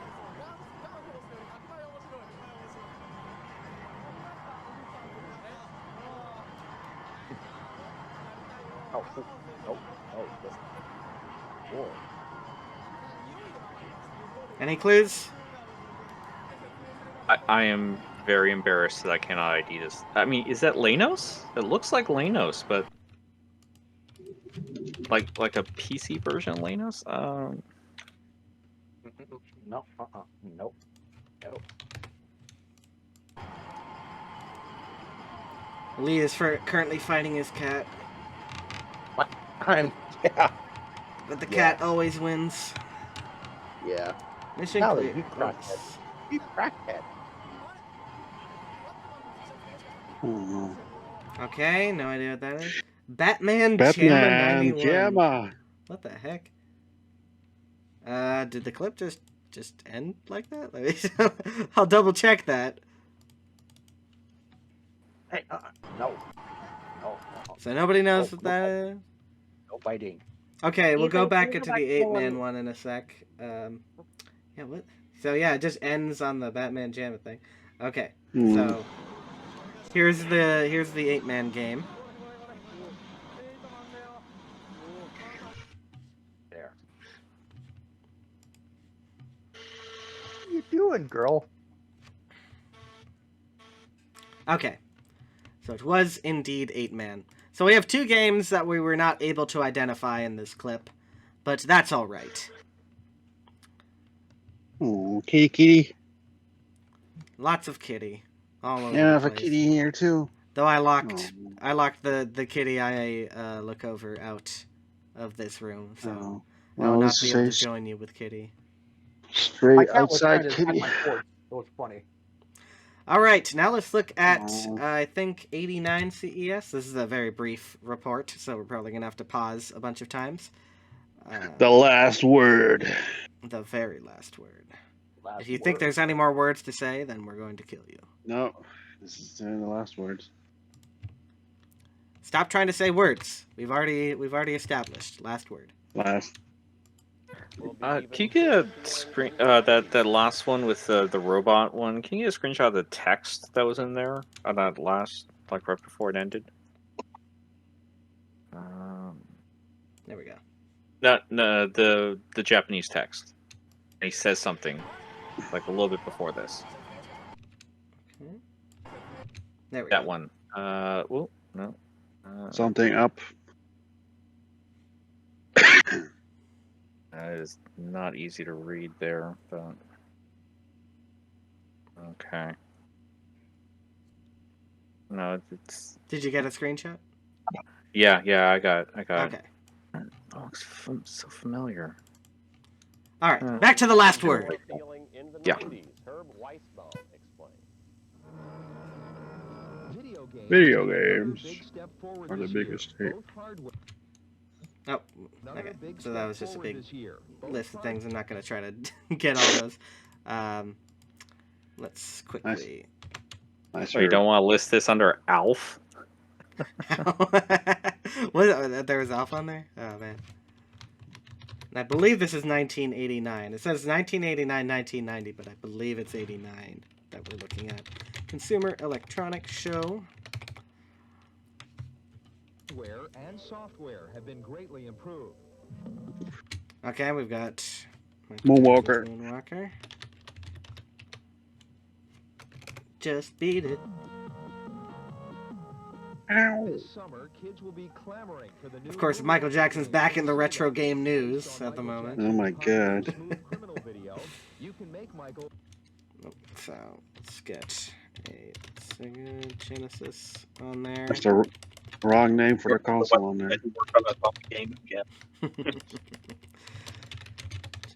Oh my god. Okay, yeah.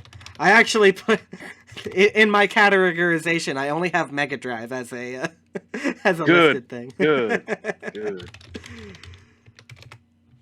Slide, glide, and spin across the screen. What is kicking Oh, the? we've got some Mario 3. No, I got no idea what this is. Super Mario Brothers 3. It's very obscure. Yeah. More than jump and run. Oh look, the screens on this are so big it actually has the cutoff on the. Yeah, it shows the garbage. Swim with 3. I love that it's like not even a watered level. It's just one of the little pipes. As if Mario didn't swim in the first one. With 3 times the memory of the original game, Mario Brothers 3 is much more challenging compared to Super Mario. Oh, there's Howard. I've seen him in person. Really? Yeah, at Midwest Gaming Classic. Mm. He was kind of holding court after he did his panel with Frank. I was just looking for Frank. Oh, okay. What's this? It's volleyball something. Do you know who made it? No, okay. Well, NES. What have we got? It's not a V-Ball, is it? Super Spike V-Ball? Could be. Need to look up a video on this. Yeah, Super Spike V-Ball. Oh, yeah.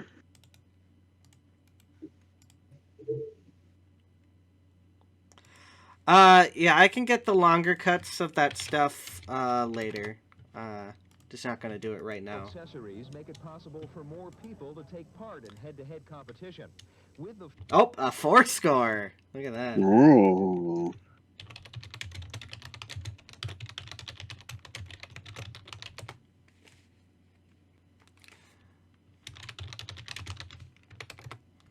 Four score adapter, 4 people play together. Video games may soon be Oh, that's a PC Engine CD. It's black. Wow. Or I guess it's a CD-ROM squared. Let's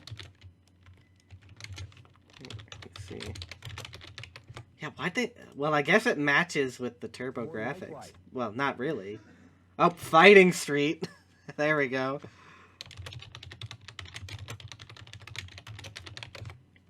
Thanks to compact disc technology, NEC's TurboGrafx 16 is the first system to use this extra This is what is that? already working on some The Trinity test. Yeah, this is it came from the desert. It came from the desert.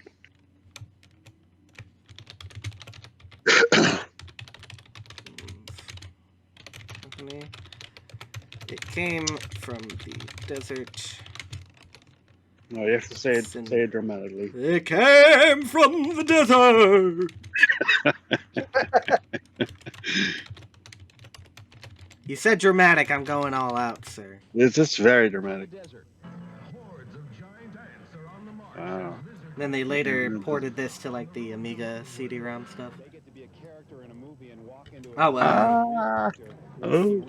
This is the guy from Cinemaware, Dave Riordan. Yeah, he's the main artist of Cinemaware. Around the screen, you know, like a typical video game. California games. On the Lynx. Yeah. Atari Lynx. So she's gonna put it in lefty mode.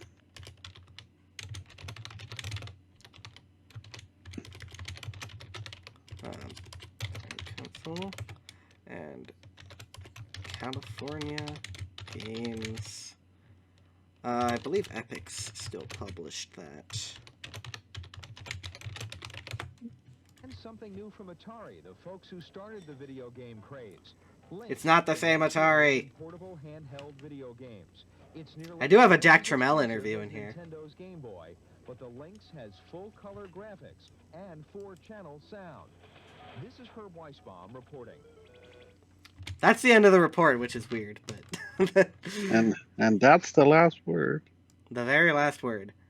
No more words need to be said. I'm checking to see if I have anything particularly. Well, all the European stuff I have is French. No. French. No, just a no. We can deal with the French. Oh, not the French.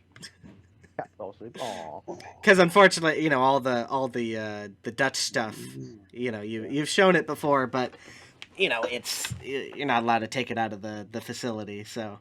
No, you can show it on here, but yeah. Yeah, but I'm cataloging this stuff, you know, so you know, maybe in the future we'll do that and we'll try to catalog things just so that we know what exists in the archive.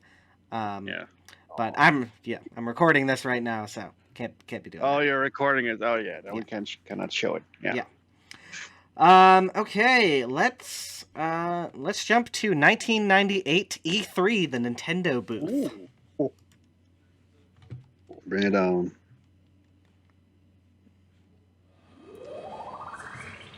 Booth entrance. Loud. I don't hear anything.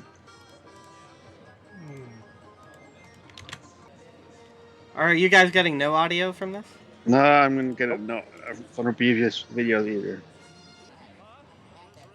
Oh my god! That's it. Look at Mario right there. There's a cursed Mario for you. Straight into the poll, the off-model Mario poll. Yeah, you have to screenshot this. What happens when Super Mario gets hit twice? What's up with his neck? What's up with his everything? That's a puppet, actually. Yeah. That's why. Is it? Looks static. Why do they have a puppet? So they can react with the crowd in real time before they do like the computer. Yeah, but then why don't you just use Mario in real time? They were still doing it at this point. HP actors, I guess. Did they have Martineau voicing him like live? I don't know, but I know like the Wario was like someone else. Oh wow. Whoa. I mean, there's stuff that I don't know. Like, you know, Bestis is asking, do you need people to identify this stuff? Like, yeah, I need help. Like, I'm not great at this, especially when it comes to the later '90s stuff. I think, you know, we're just going through a lot of different things at the moment. But like, I lose track of things pretty easily. Wario. This guy does not sound like Wario whatsoever. Oh. Yeah.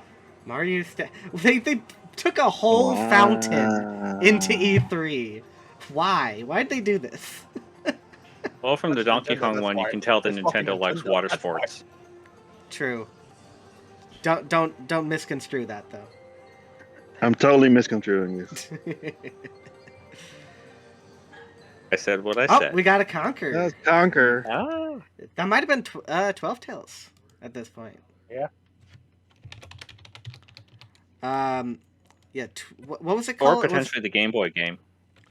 No, this is 98. So the So this is either before they turn it into Bad Fury or Bad Con or Bad something, and was still the cutesy platforming game where you didn't have a foul mouth.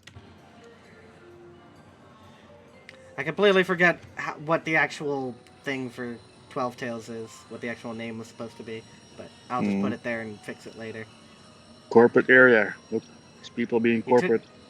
He took his camera back here regardless. There's another Mario statue Mario there. puppet just hanging around. Oh my god. Oh, fancy lights. Theater exterior with monitor truss. Epic Sports Experience. I can't see any of these games. He is not interested in the games. Well, there's only so many Nintendo sports games that came out in '98, so. Yeah. Oh, I hear oh yeah, there was a Banjo-Kazooie thing earlier too.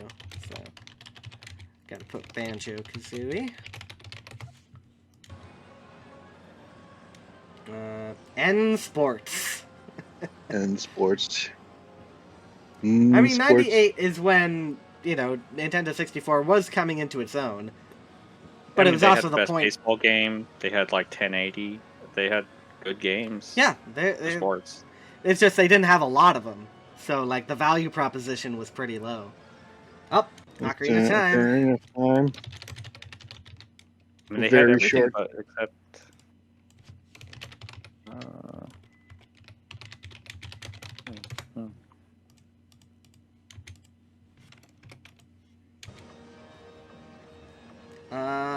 Okay, this is a Pokemon thing, is it? Game Boy display. Game Boy display. Yeah, so I think that's a red and blue inside those things here. It looks like the logo thing that says Pokemon, I think. There's no Pokemon Yellow, as far as I can tell. No, 98 is still red and blue, Oh my right? god, what? I cannot tell what these are.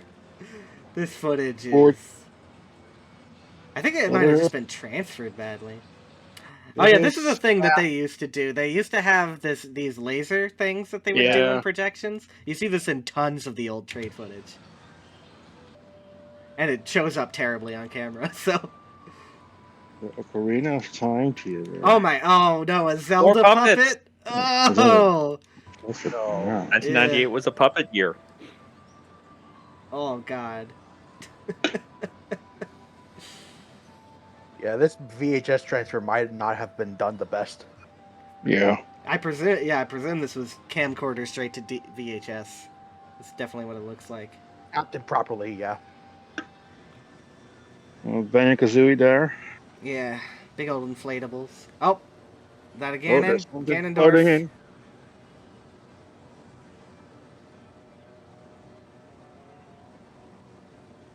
It looks a little dodgy. Yeah. Is he floating?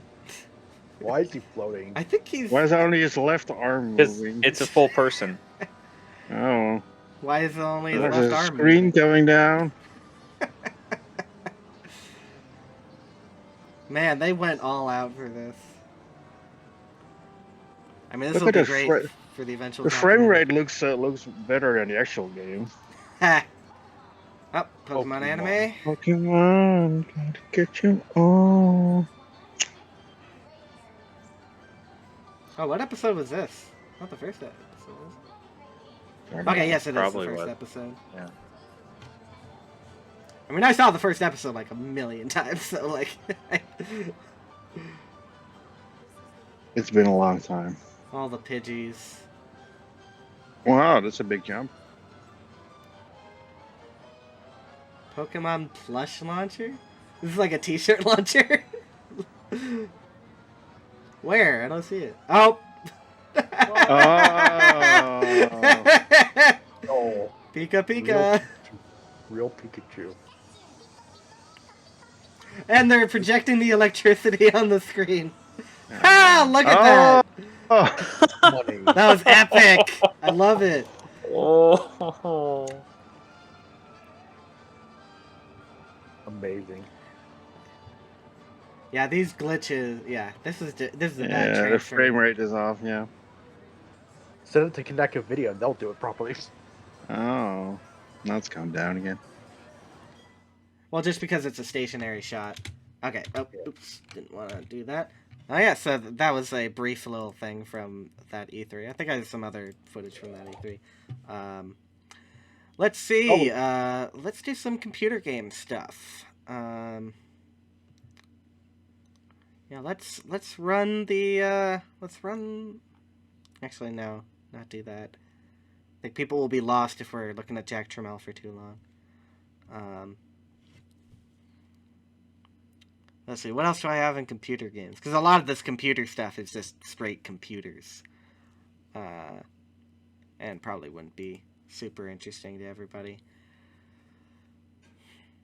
I do have some Japanese PC stuff.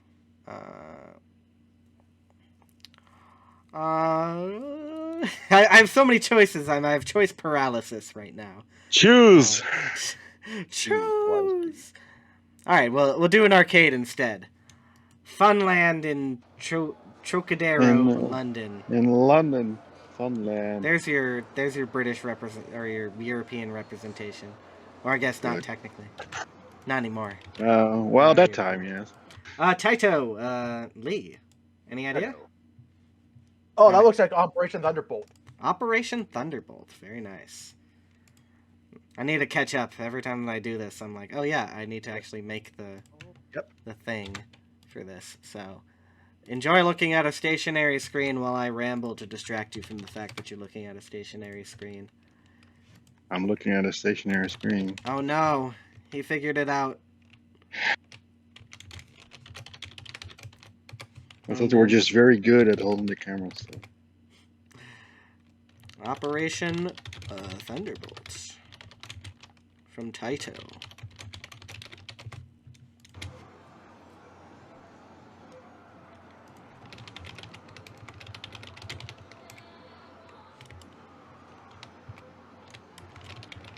And what do we have here? Any clues? Tatsumi. That's a Tatsumi game. Tatsumi.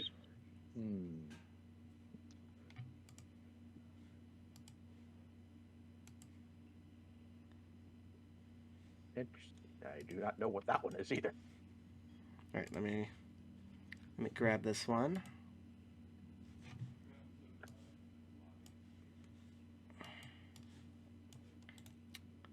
Save as.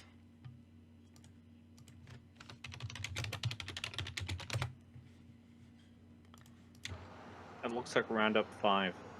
Roundup 5?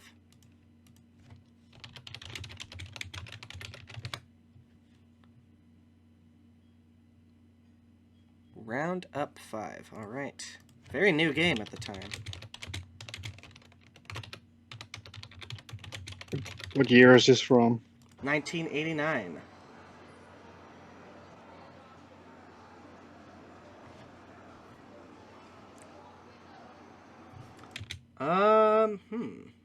Don't know what it is. I'll screen grab that one. Save as.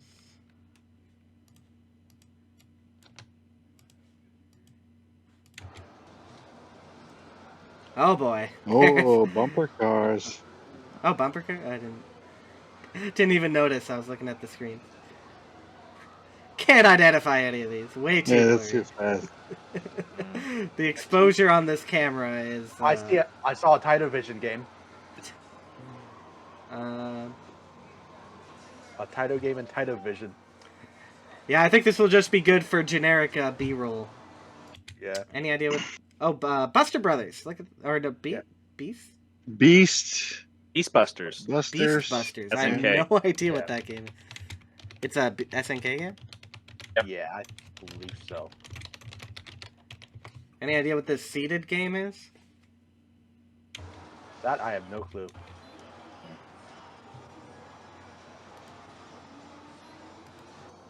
that disco. Okay. Now what are we looking I at? believe that's Beastbusters. Okay. Yeah, that is Beastbusters. Yeah, it is.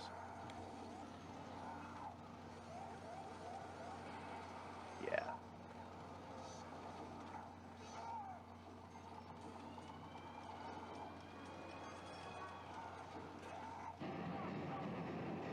Yep, Operation Thunderbolt again. Oh, there we go. Yeah. And a racing game being played beside.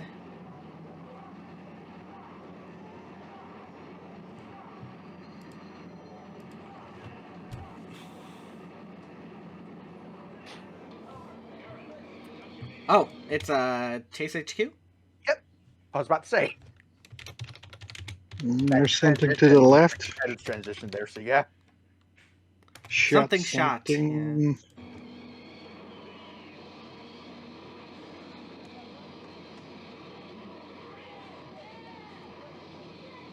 I mainly know of this game because of the famous port of it on British computers.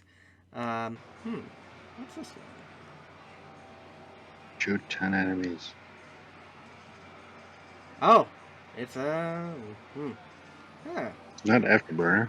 Yeah, SG4 Navy.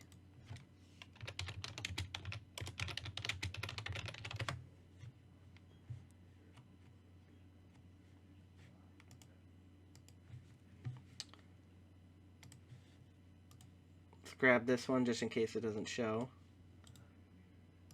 It's better to be safe than sorry.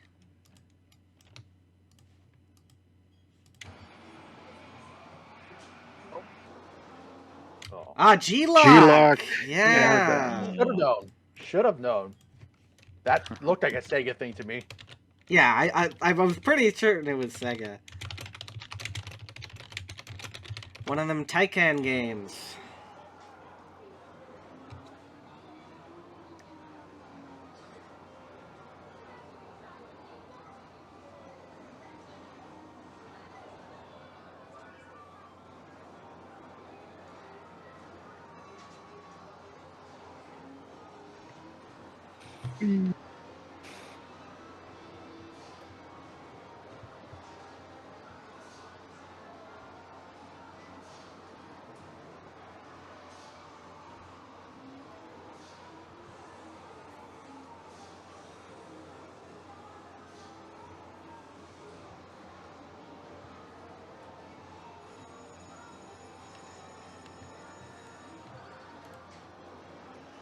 I do like when I get to see people. Oh, Galaxy Force 2.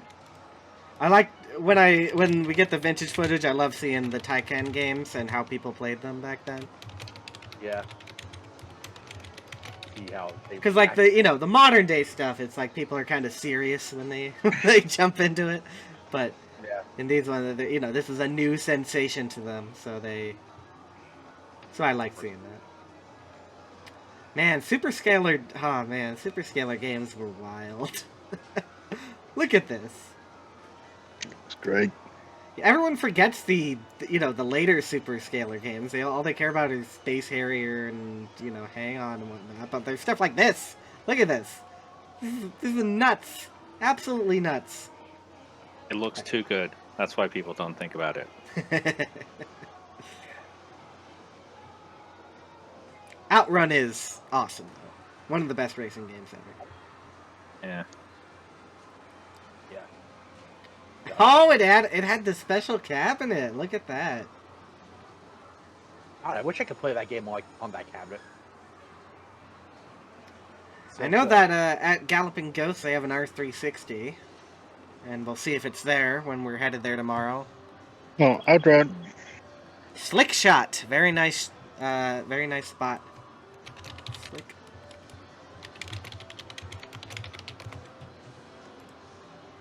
Who made that? Oh, it was a Grand Products game. Huh, I wonder who developed it for them. Wow. Wow, that is a weird game. Slick Shot. Look at that. Okay. So there's your arcade B-roll. Let's look at a French report of an arcade. Oh, not the French. All right. Parlez français? En français. Okay. Well, I can't hear anything, so Not- I'm not sure what they're saying. Not yet. I'm making the thing for this, the entry. 25. But can anyone tell what this is? Like that. This is one of the things about looking at the European stuff. It's very difficult to tell. Terra Cresta? Terra Cresta? That looks like the logo to me. Terra Cresta? Yeah. Could be Terra Cresta. I was actually just looking at the Blue ship Cresta design stuff. looks right too. No. No. It's not? No? Yeah. It was just a guess. I thought it was. I mean, they Yeah, do have variant marquees for or is it Eagle? Is that what you're saying, Tweakbot? Or was that in the previous thing? Yeah. Oh, Eagle. It's a Centauri import. There we go. Eagle. And something 8. What is this? There we go. Oh, that was a whoa! This is 19. Yeah, I was way too late on that. Well, I was kind of okay. So this is a something 8. It's not 8-Ball Deluxe because that doesn't look like that.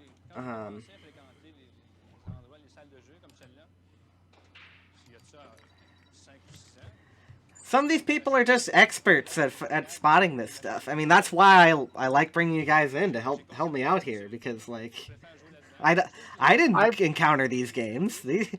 I just know them by reputation. I Yeah, man, played I'm- kind of games I'm so on- much that I know like most of them. I know like most of them off the top of my head. I barely know anything. It's just crazy. Just Oh, that was see a Sprint 2 in the all these background there. Right from the top of your head, though. Well, now you're learning. And forgetting. I saw Sprint 2 in the background. Is that yeah, I guess 8-Ball is also just a game. 8-Ball Star Trek. I forget who put that out.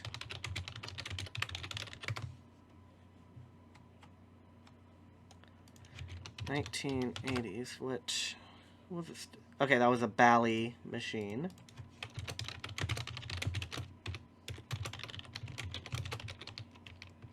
There's a Fireball back there.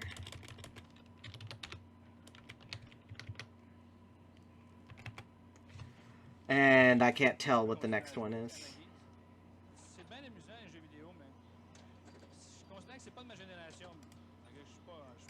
I am shooting the ball. Oui, oui. Tell us more about the ball. The Your ball balls? is going. I wish it was a baguette, then I could eat it. Oh yeah. They buy a lot of baguettes out there. J'ai le banquet. I dream of croissants. That's the entirety of how French people speak. That is. Omelette de fromage. Omelette de fromage. Yes. We can bond on this cultural experience. Let's see what else. Everything I know about the French I learned from Gran Turismo 7, which is that they love baguettes. Oh. I mean, that sounds about right. There's a Gran Turismo 7 has a lot of like previous people who got into Gran Turismo Academy. One of them is French, and the people who wrote his character, it was not written by the actual person, just uses his face, and every single conversation is about baguettes. And people have messaged him on Twitter, and he's like, "I'm sorry, I didn't write that. I don't know why they did that." They deserve it. Oh no. Those Frenchies have been complacent for too long. Alright, now we're looking at some 7-Eleven footage. No.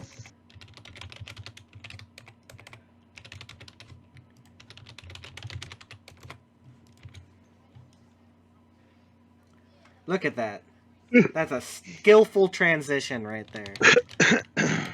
Is that Stargate back there on the right? That is indeed Stargate. Donkey Kong. Tempest. Tempest, yeah.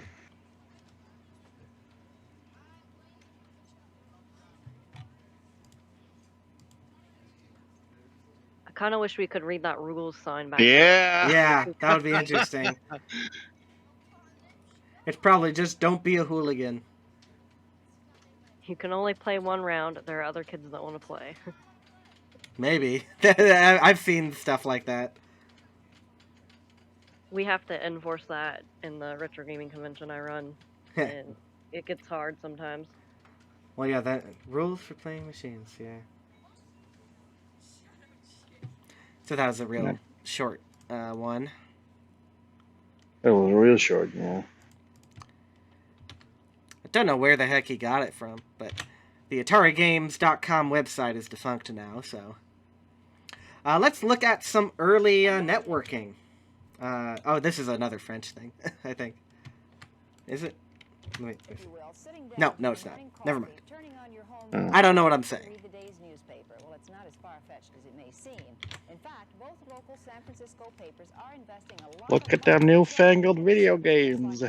No, this is newfangled electronic newspapers. 17 stories up in his fashionable North Beach apartment, Richard Halloran is calling a local number that will connect him with a computer. That's already fun.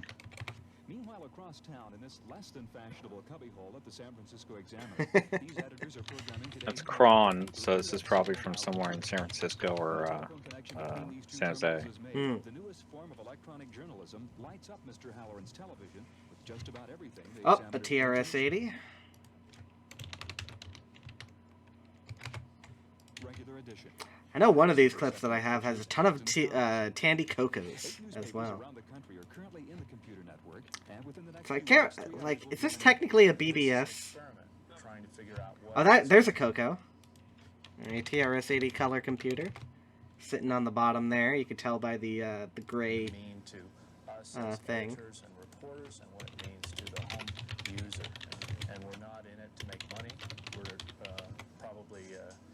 Not going to lose a lot, but we aren't going to. Look, it's got a very precise date on it. Very nice. Yeah, 81.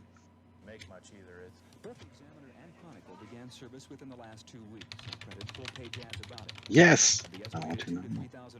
Electronic Examiner. Chronicle reports over 500 have responded by sending back coupons. A world of information at your fingertips. Now. Information at your fingertips used to be kind of like the acronym people would use for networking. Democrats asking for more arms funding. What year is this?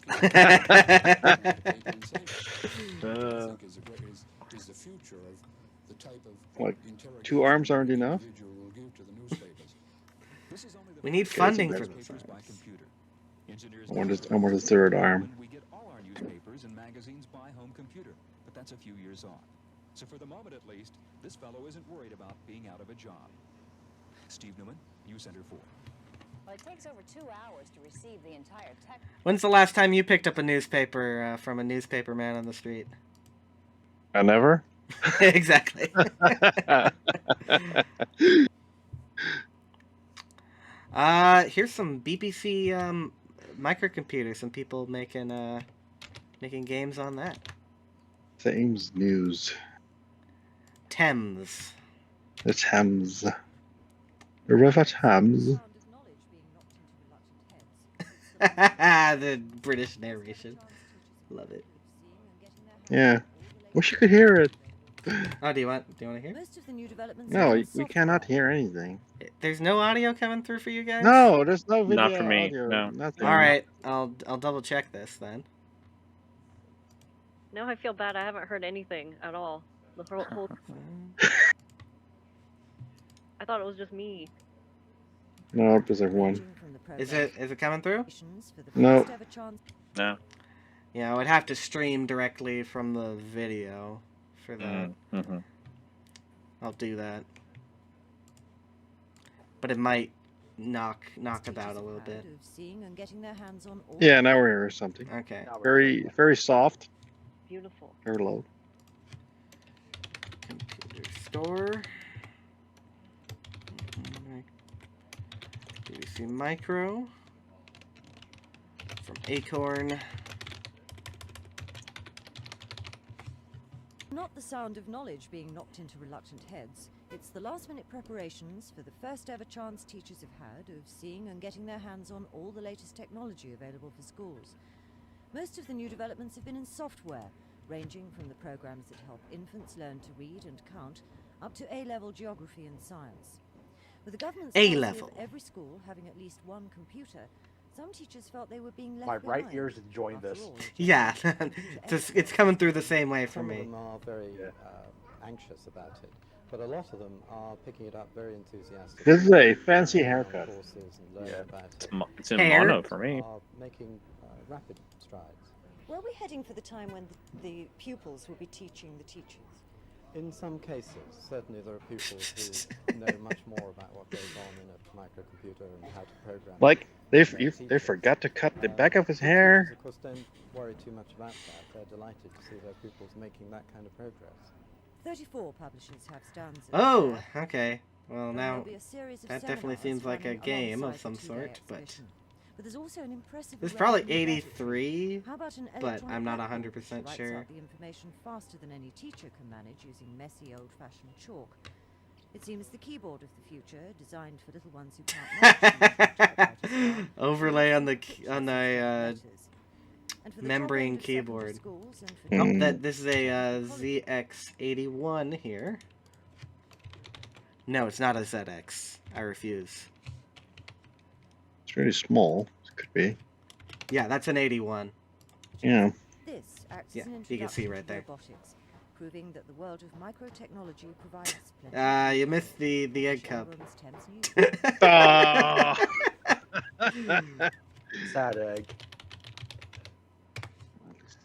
Some robotic stuff there. Okay. So I hope you were educated on the utility of microcomputers there. Yep. I could see the robot clearly drop the egg, therefore it is incompetent and will not be stealing my job. Definitely. They're better at it now. Okay. What have we got? Let's look at another Japanese news program. Well, that's Virtua Fighter. On the Saturn. Or maybe it's on the 3DO. I don't know. There's a 3DO right there. I think they needed to get that away from them before it infects them. PC Fix. Gotta catch up. Once again. I do not have a great system for this, okay? I'm just jumping around. I'm figuring out what I'm doing. Excuse my dear Aunt Sally. Do it live. Indeed. We actually did have a Bill O'Reilly clip last time.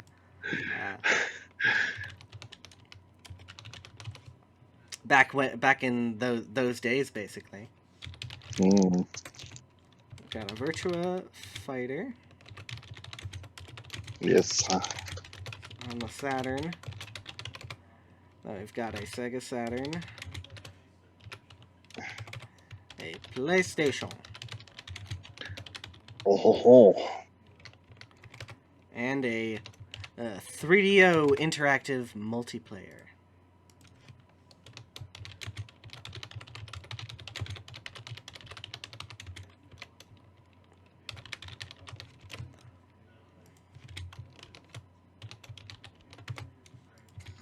And a PC FX, I think that's called. Yeah, I think that's what it's called. Yeah.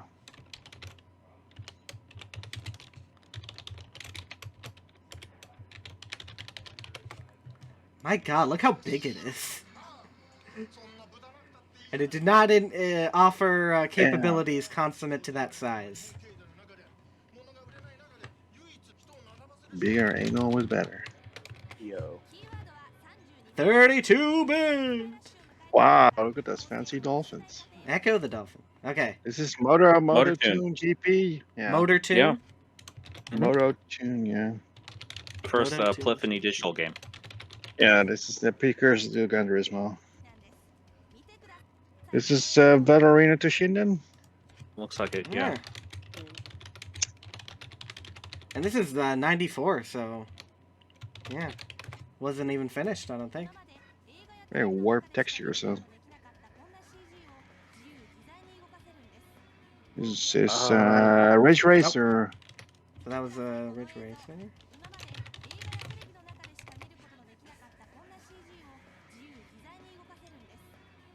There was one other game I didn't know what it is.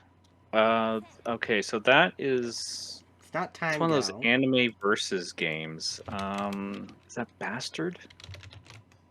No, I don't think so. It's what other characters that would have been easier to figure out. I don't recognize any of those. 32-bit game machine. 32-bit game machine.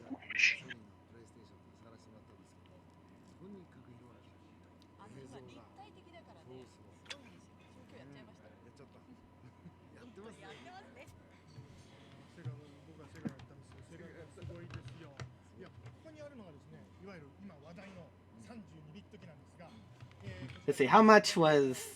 Okay. Okay, they're comparable price. But then what's the PlayStation? It was Battle Heat. That was the Battle Heat. That was the anime game. Yeah. Was it Really? a PCFX game? It's a PCFX game. Yeah. Yeah. This isn't the price. This can't be the price. There's no way that the Saturn was cheaper than the PlayStation. Oh, it is. Okay, yeah. I forgot that, like, there's the thing that they count by 10,000. So, yeah, they was 39,800. Yeah. So. Why write it like that? Because they split things up by the thousands rather than by the hundreds.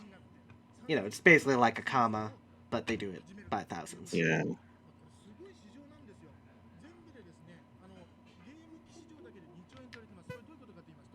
But the Saturn was selling pretty well at first. Just tiny hands.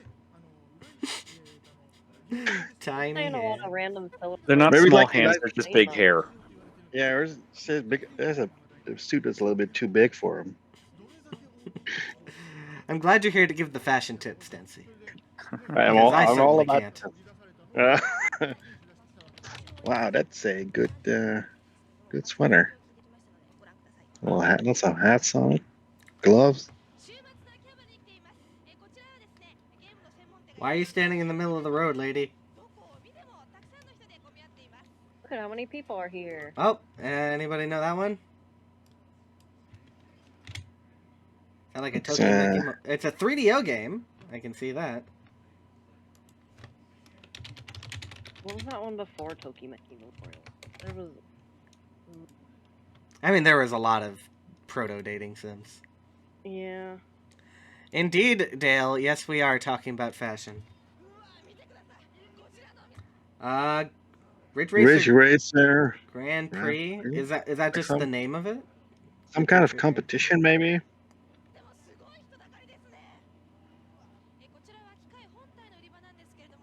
It's the same 3DO game again. Yeah. Anybody know that cover? Oh, that's Sotsugyo. It means Graduation? Yeah. Can somebody type it out, please? Yep, I gotcha.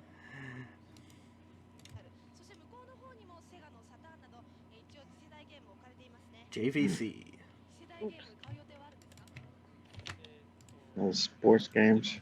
Tecmo. Super Bowl. Good eyebrows.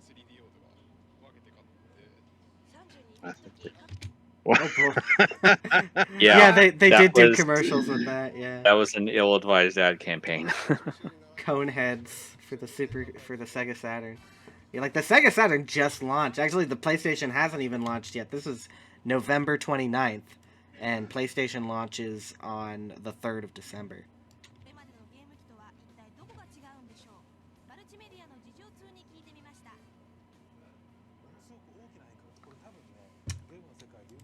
I wish I knew how to read names. That would be very helpful.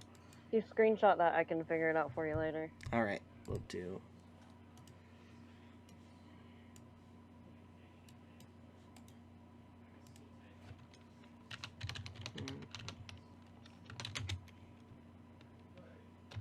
can tell you that whatever he does, he's an art team director. Ah.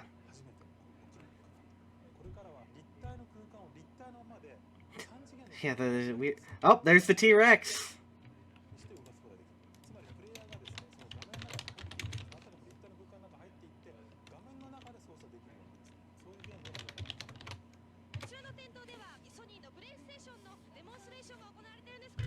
Yeah, everybody's hype on PlayStation.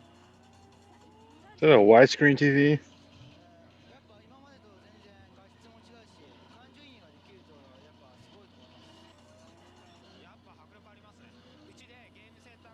Yeah. Wow. Weird. I think that, and it's just cutting off the overscan. You see, it's Yeah, cutting off just the cutting map. it off, yeah. And who's this guy? Something home. Flip that. Because I like to catch the names of people. Softmap is the company. that he works Softmap? for. Yeah.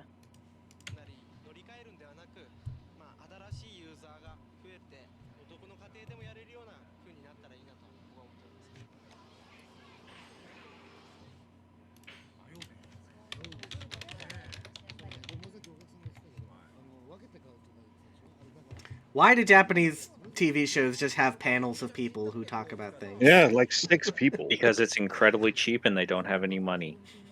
One is always an idol, one is always a comedian, and the Mhm. others are filler. And it's always really funny. Also, usually pretty annoying.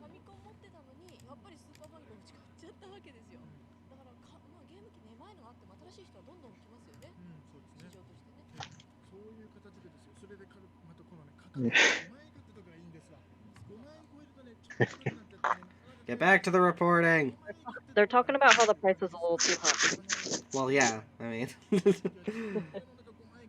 They're like, who are going to buy these new machines when the price is that high?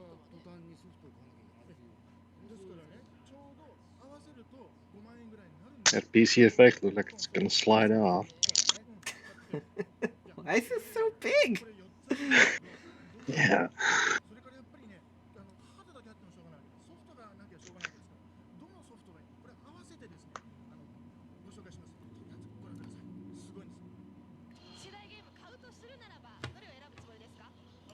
I guess the intent was that it was supposed to look like a small PC. Well, yeah, like, you know, it was trying to merge those markets, but still. He said he was interested to see what software is going to come for it later on, not right now. Did he, for Saturn? Was that clear? PlayStation. Not PlayStation. I couldn't really tell what he was talking about. Virtual Fighter.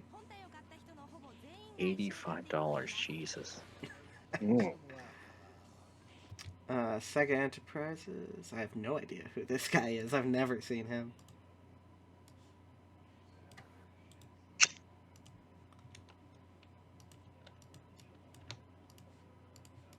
Continue.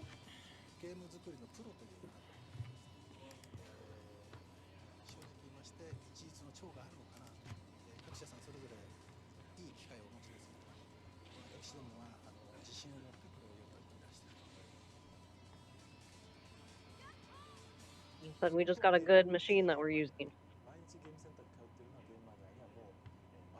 Our machine is the best. Buy our product. Panzer Dragoon.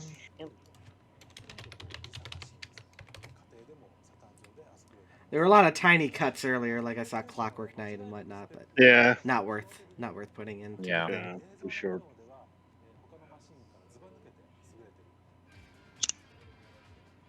Yep.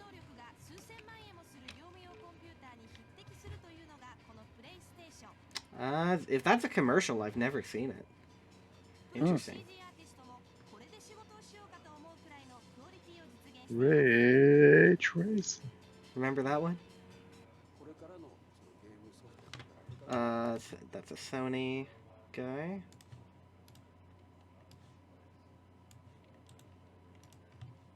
I don't know how he says his name, but the kanji for his first name just means, like, tomorrow.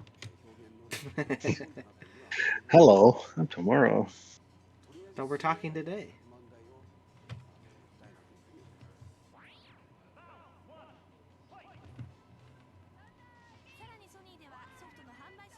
First of January is when Battle Arena Toshinden was supposed to come out. Don't know if it kept that, but that was the expected release date.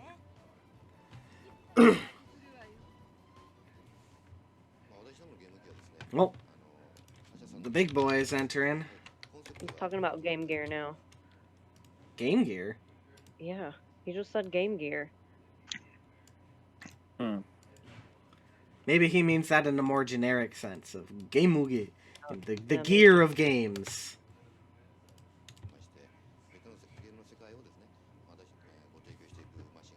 Or maybe he came from Sega, I don't know.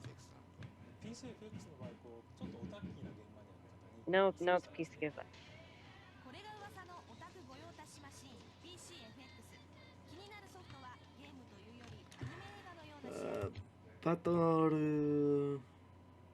Battle Hit?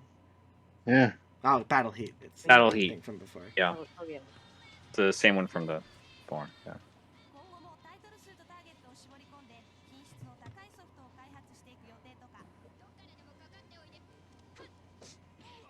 I said it up the top the whole time. Yeah.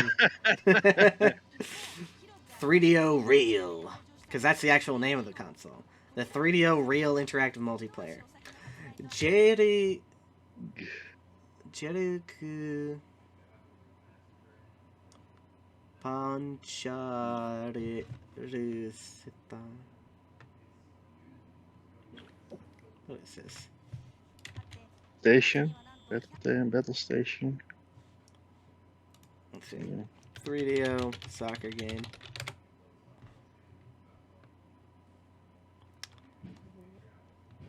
It's not J-League or something. Yeah, J-League, okay. 3DO J-League. Stadium is the last word. Yeah, Yeah. J-League Virtual Stadium. EA made this. Virtual is Actually. always confusing Gotcha. because it's a box. It starts with ba. Yeah. And I never get it right. I think this was like a FIFA modification that was specifically for Japan. It's more like, it's EA Sports, yeah. Yep. Well, this does not look like a modification. Not sure if the FIFA franchise had been turned into 3D games yet. at that On point. 3DO, EA Sports started making 3D Oh, versions so of their that's the games first. for- It could be the first one, yeah. First 3D Madden, I know that. I don't know what that game behind him is. Oh, Yeah. there's Ayrton Senna. art. So, put the CD. It's a photo CD. Okay, so this isn't worth cataloging.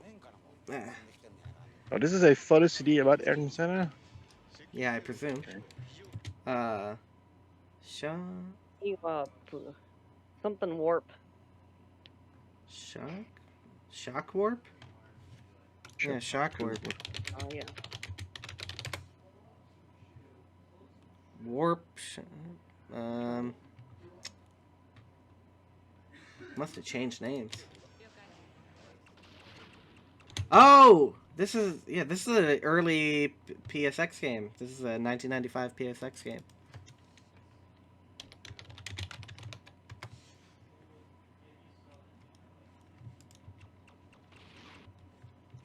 I need to look.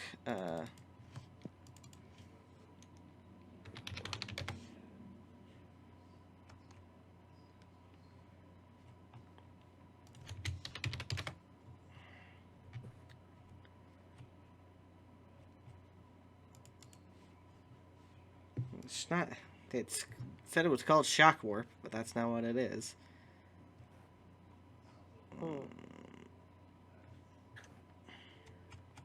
I'm struggling to find the PSX games list. Okay, now I got 1995. So, Jumping Flash. Shockwave. Shockwave, okay.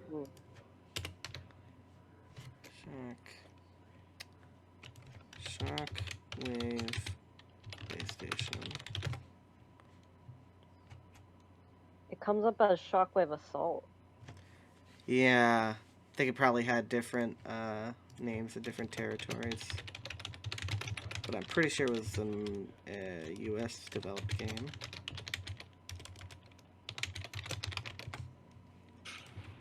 Alright. Let us continue. You can pick them.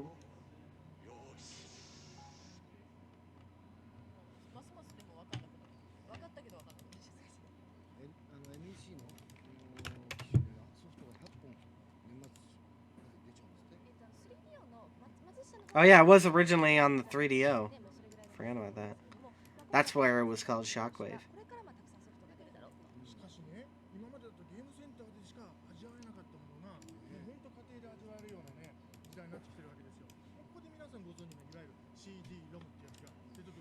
He said that he thinks a lot of game centers in Asia only are gonna buy these.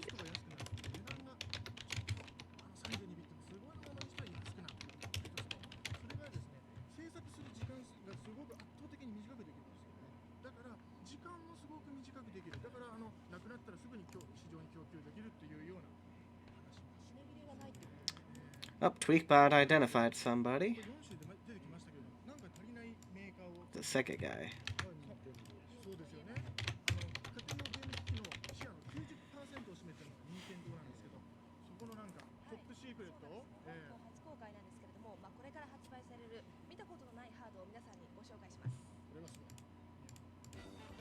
Gotta bow that head.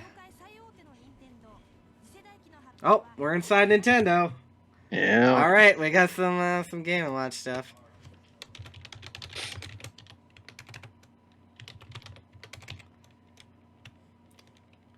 I'm not gonna do all of these, but There's some Game Boys. The one with the little green ones. That's cute. That's well, they did that for several different things. I know they did a boxing one with that. Is that the hockey one? No, that wouldn't be No green. idea. The hockey Got one some was Game blue. Boys. Is that a Game Boy? No, that wouldn't be a Game Boy Color at this time. Is that Those are all color? classic Game Boys, yeah. A computer and a Super Famicom.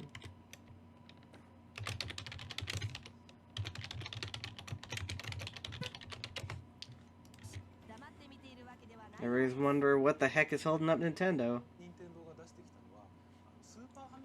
We are afraid of them. Still 2 more years to go. Oh, Coming up. DKC.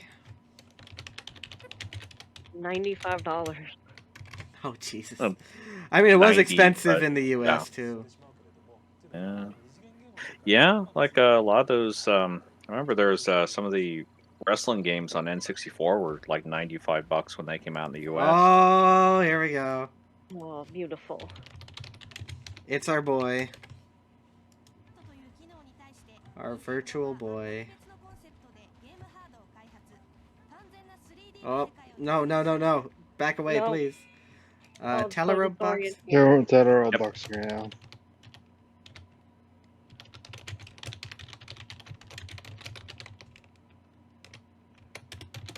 It's easy to memorize all the Virtual Boy games because there's only like 15. There's not too many. 18. 18. Oh yeah, you're really into this, I'm sure.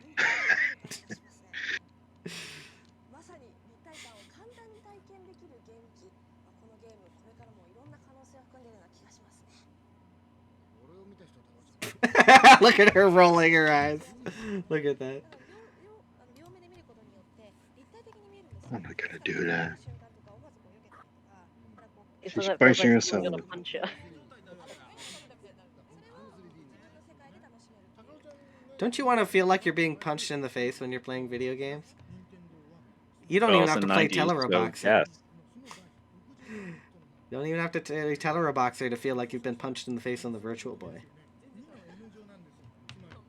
The very act of sticking your face in there.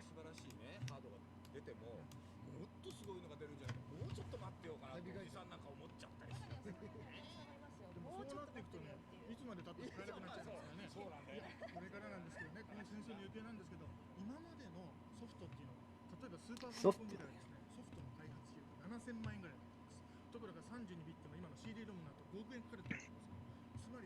They're saying that it's getting a little cheaper, but it's not really.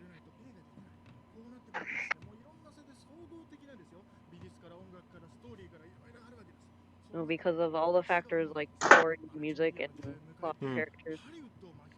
CD's expensive, yo.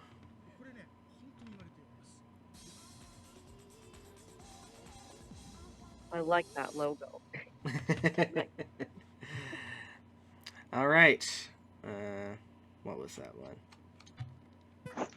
Here we go. Next, news report. Game Genie's Battle with Nintendo is the name of this file. So,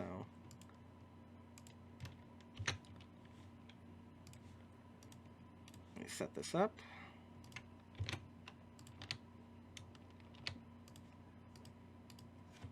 That man has got one big forehead. It looks bigger on TV.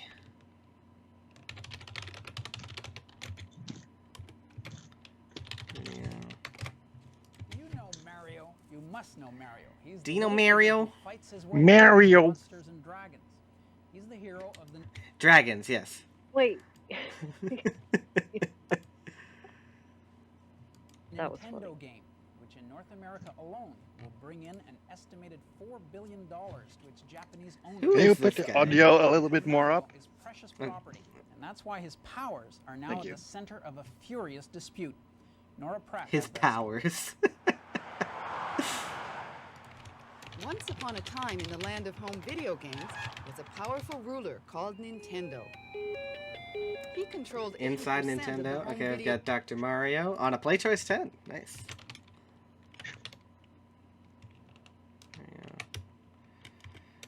NES. Play Choice 10.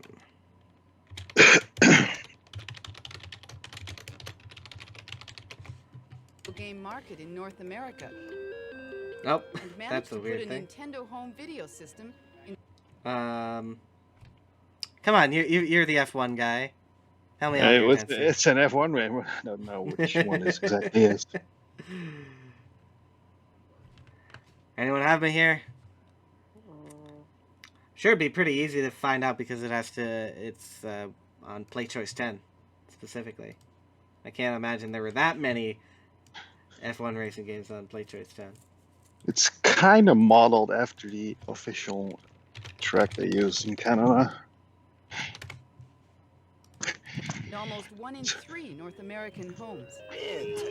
And we've got Dragon Warrior. Yep. Hey, hi. He's using an NES Advantage. Good choice. And this is it's a Nintendo Powerline, I believe, is the official thing. Jason, how they may I help call you? it. Crystalis. Yeah. I can't defeat the general. Inside Nintendo's castle, an army of kids man hotlines to solve the everyday. Okay, that's one of the Ninja Gaidens. What? Any idea what this is? Is that like one of the Nobunaga Ambition games? Yeah, that's I know what it they. looks I'm like. pretty sure they released at least one in the U.S.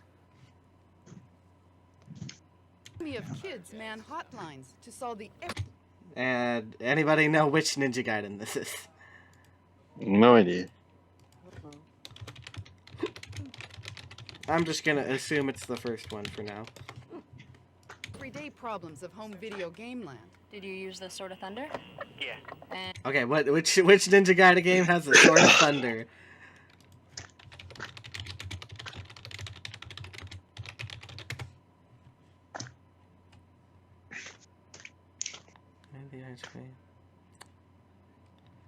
Not a clue. Google does not have that kind of level of information. and what happens?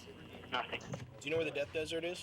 Where the what? Death Desert. The Death Deep in the Desert. back rooms of the kingdom, Zelda. executives plan the corporate battles that guard its multi-billion-dollar turf. Oh, Nintendo Power.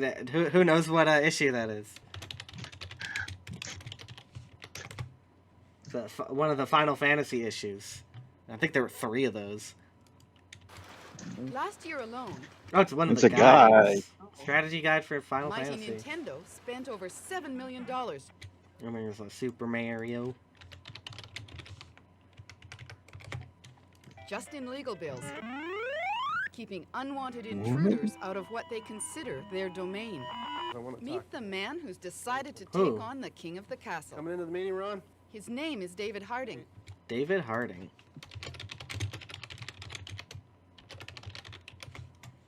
Jim? And he owns Comerica Corporation on the outskirts of Ah, Toronto. yes. This is Comerica footage. Dilly would be happy. Toronto. Alan, you ready? This 25-man operation is small, but Harding has big plans to cash in on Nintendo's ready-made market with a new product called Game Genie. And it's got Nintendo fighting mad. Like a lube. Supersonic. What is that of the Comerica thing? What is that called? Supersonic Comerica.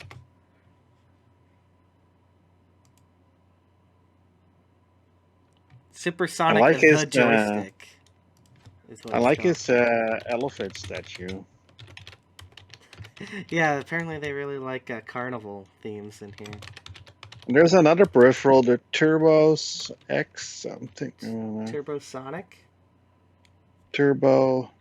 Turbo Exchange or Turbo X Cube.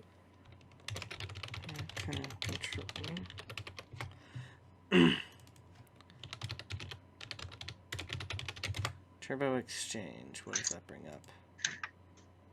Had to very specify Comerica, because otherwise it think I'm not spelling it right. But I am spelling it right.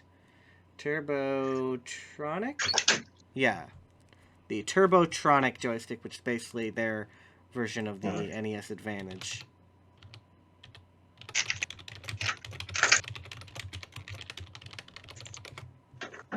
Let you all know that as of this morning, we were served by Nintendo. Here's why. Game Genie is an electronic device that lets you give new superpowers to the battling heroes of Nintendo's games. New superpowers? Harding thought he had the perfect answer to frustrated game players' prayers. But Nintendo thought he had a nightmare. According to... Oh, there's SMB3. to its senior vice president, Howard Lincoln. These people Oh. are riding on our coattails. They are taking our copyrighted work Hi, and Howard. changing it. There's no difference between what's happening here than if I were to write Gone with the Wind and change the characters, change the story, change the ending. Oh, Howard. That would have been legal, wouldn't it? No, because derivative work, well, if you sold that, then no, it would not have been legal. So that was the So argument gone. they were resting on, but, you know, the judge found otherwise in that case.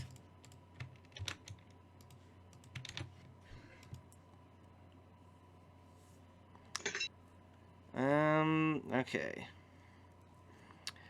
We're gonna come up on a break here fairly soon, and then we'll do like 30 minutes, and then I'll be back. Then we're gonna watch one of the more extended ones, but I just want to make sure that we're not doing something that's super long at the moment. Let's see.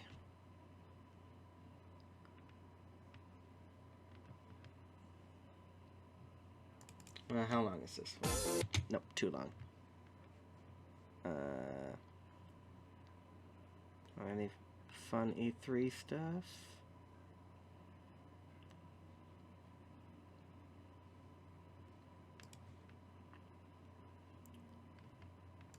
Oh, this one's good. Yeah. I wanted to look at this one. This is a video from inside Microprose, the computer game developer. Oh, I had a date for this somewhere, but I'll come back to it later. Microprose.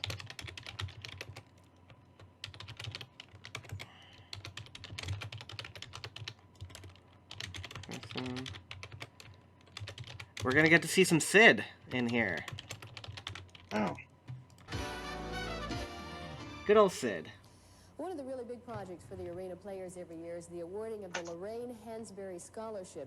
It is a $1,000 scholarship that is given to a deserving high school graduate, someone who is interested in an acting career, very talented, and it helps them out with their education. A very fine and worthy project. Now, I'm sure there are many of you out there She who sounds are very dying dismissive. to fly an F-15, but you're just not quite ready to join the Air Force. Your chance may be at hand. There's a new computer game out that gives you all the thrill of flying an actual fighter mission, and the game is designed right here in Baltimore. Okay, yep, Star Wars music. Tension mounts in the Mediterranean Sea. Forces are placed on alert, and a secret mission is planned. A single F-15, this country's most advanced aircraft, is ordered into Libya to destroy command headquarters. Leading this mission is former jet pilot Bill Steely. You see, Bill is the president of Microprose Software. This is a F-15 Strike Eagle, I think. The F-15 Strike Eagle. Yep. Now the highest flying computer simulation game in the nation. Everybody can be a fighter pilot. Now, not everybody can jump in the cockpit of an F-15 Strike Eagle, but everybody can have that can-do attitude that says if there's a mission to be accomplished, I'll bite, fight, scratch, and whatever else it takes to make that mission accomplished. Ah, Bill Steely. Yep, there's Sid. This can-do pilot attitude is built into every Microprose product, creating simulations that combine technology and sophistication, allowing the user to control their own destiny. We give you an opportunity to see what kind of hero, what kind of leader, what kind of fighter pilot you can be, so you can learn something about yourself. Bill has called together his troupe of top-notch game designers. I wish I knew who the rest of these people were. Look at that kid. He's so young. He looks scared. Simulation, sir. Age 64 gunship, the high-tech cavalry of today's modern.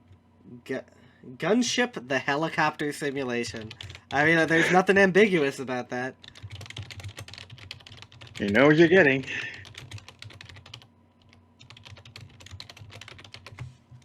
Army.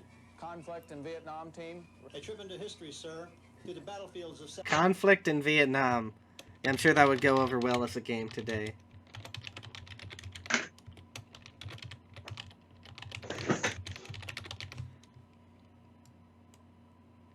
And you can tell that they had to be coached for this. An accurate simulation of the major battles of the You're Vietnam there. conflict, sir.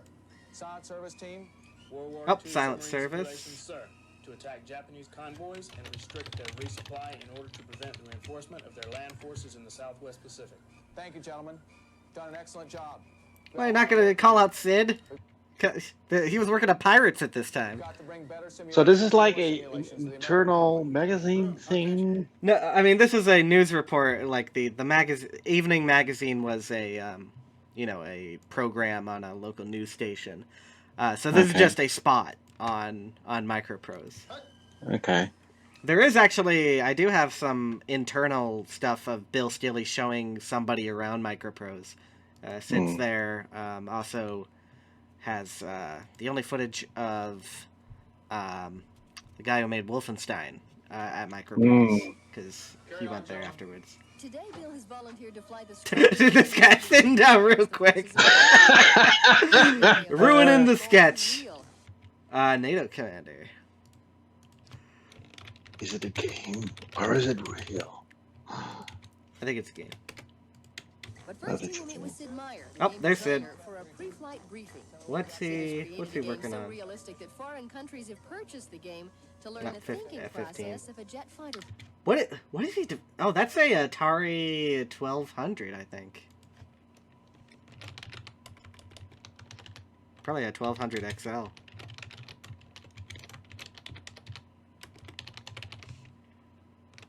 Yeah, I wonder why the Atari version, not the Commodore version. You have short-range Sidewinder missiles, which are heat-seeking. You have medium-range Sparrow missiles, which are radar-guided. You've got bombs to drop on your primary targets and enemy targets. In the center is a radar display. It shows all the active enemy There targets goes where they are in relation stereo. to your aircraft. Here you have a situation map, which shows your position relative to all the enemy targets. This is my primary target, Colonel Gaddafi's command bunker, and these are the airfields that are defending this command bunker. Airfields and the SAM missile site. You'll be flying Eagle 468 today. Good luck. Thank you very much. That'll be a good mission. Oh god.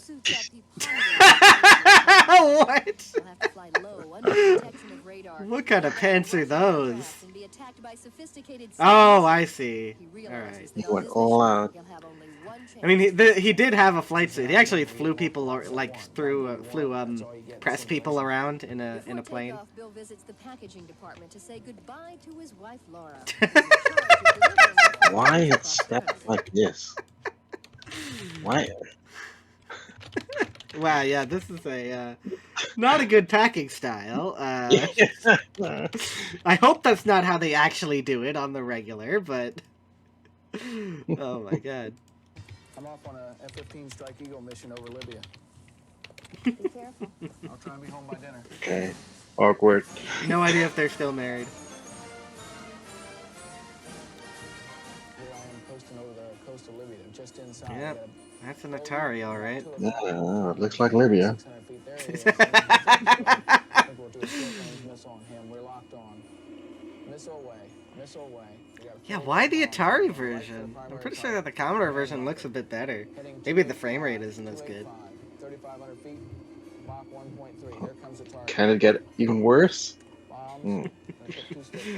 Yeah, this is pretty good for that era. Yeah, there's like a Yeah. couple frames of, you know, a It's minute. no, it's a frame a second. Couple frames a minute, you know. Up to Coral C. This is Eagle 468. We got clearance for landing. You know it can get worse. Come on. They turned off the light.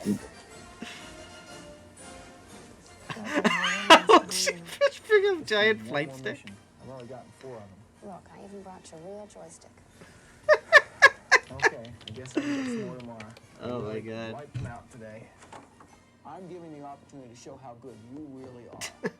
And then when you get tired, you turn off the computer and go back upstairs. I love this. Sit down and This is relax great. about Nashville. But for a few minutes, you were the world's greatest fighter pilot.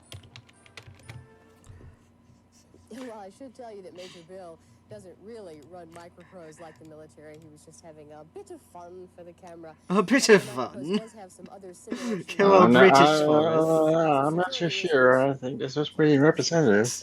You know, the Arena Players started some 33 years ago. They were in a warehouse, but they have come a long, long way. They have a beautiful facility here downtown. Lots of room for all of their costumes and their props and classrooms as well. So they have a very, very nice building here now. Stay with us. Jeff and I will be right back. Wow, I never really thought I needed to know what the Microprose closet looked like, but Oh, now you know. Yep, we have footage on camera of it. And this, I believe, is, well, it's another program called Evening Magazine, but this is a clip with Howard Phillips. Oh, there goes the stereo.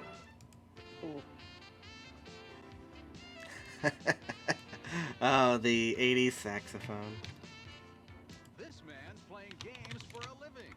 There's RC Pro Am. Oh, we've got... Okay, gotta catch up. So first we've got RC Pro Am. From Rare. Got a nice Howard Phillips up in our face. Of America. Gorilla... It's not... Is it Gorilla War? I think it's just Gorilla. Yeah. Guerrilla. Like, I vaguely know this game. Yeah, it's Guerrilla War, but I think it was in the arcade. It was called just Guerrilla. Guerrilla.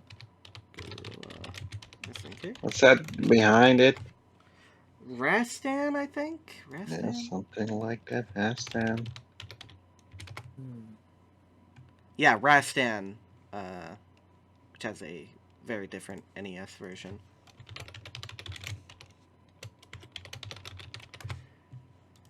I can't really tell the rest. Shelnov. Can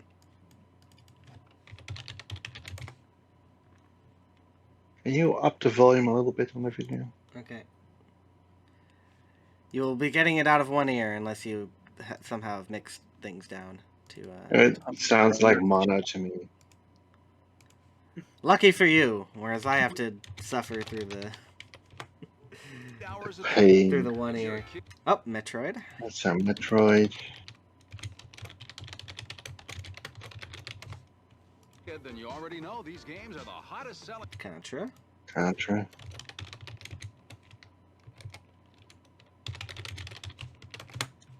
Toys in America.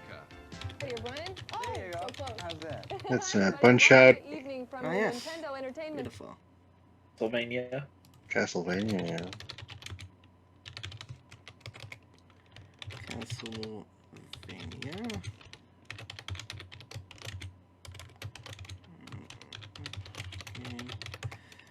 Punch Out. Actually, it's Mike Tyson's Punch Out. Mike Tyson's Punch Out, yes. Center in Bell Square. I'm Penny Legate. And I'm Brian Tracy, and I'm Come on, having Brian. a ball here. We gotta talk about this story here. Glass Joe. Hello, trouble.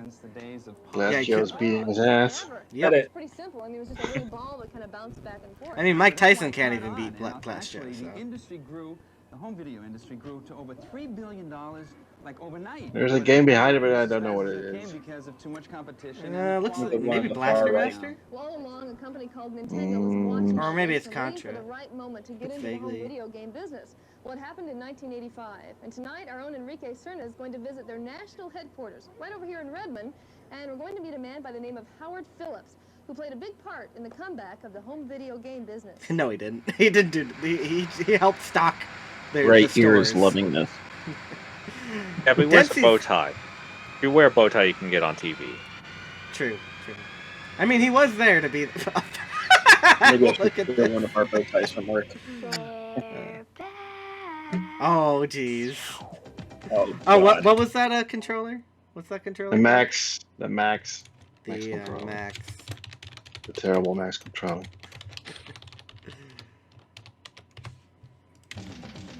I'm such a mind-blowing. Oh, Slalom. Slalom. Bound for the count, but home video games are back. Move over, Barbie and G.I. Joe. Last year, the Nintendo Entertainment Yeah, that's Rad Racer. Racer. Rad Racer. From Square. Yes. system became America's hottest selling toy. Video game Oh, fever Duck is Hunt. Ray gun. Yep, they changed by that time. and Nintendo was Oh no, they hadn't changed by that time. I forget which way Oh. which way around it is. Legend of Zelda. Are those Big Bird toys in the background? Maybe. Oh yeah. reaping the profits. Yeah, that's Big Bird. Morning. Nintendo's success can be attributed to the popularity of their games. You think he ever carried a briefcase in his actual life? Those video hits is 30-year-old Howard Phillips. Jerry, can you hold on my calls, please? Thanks. Well, he was never an executive. No, he had a role within product development to be the analysis guy. Oh, this is interesting. Look at that. He's got prototype carts in his. Drawer. Yeah.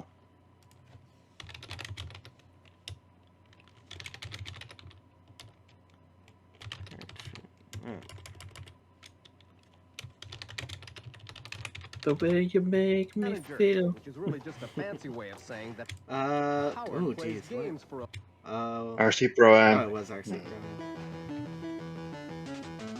Pro. Oh, he's got an advantage. It's NES advantage. I do have to keep fluent and literate in all the different games that are available, and the only way to do that is spend the hours. So on some days I'll play games. Donkey Kong Jr. New. New something. New something. Maybe it's just new. Maybe it's just they just made a game and just new. New. Super Mario Brothers. Oh, there's a suit. No, is it? No, a suit. No, I get it. Okay. Took me a sec. Zelda 2. painstakingly evaluating hundreds of games, looking for that undefinable quality that makes a hit. Contra. Oh, it's Contra. Howard's job sounds like kid stuff, while his More Red company sees it Racer. differently. The 3D glasses. Last year, Yep. the home video game industry topped $1 billion in sales, and it's expected to double by year's end. Punch out. You know, I think that particular game is kind of radical. Translates into millions of dollars. That's why I wear the sunglasses. Hard time being taken seriously. Yeah, he didn't have it in 3D mode. You would have been able to see that. Is my wife and my parents. I think they still think that, you know, one of these days he's going to get a regular job, a real job. But I do have a real job. It's very serious business, and I'm trying to do it very well.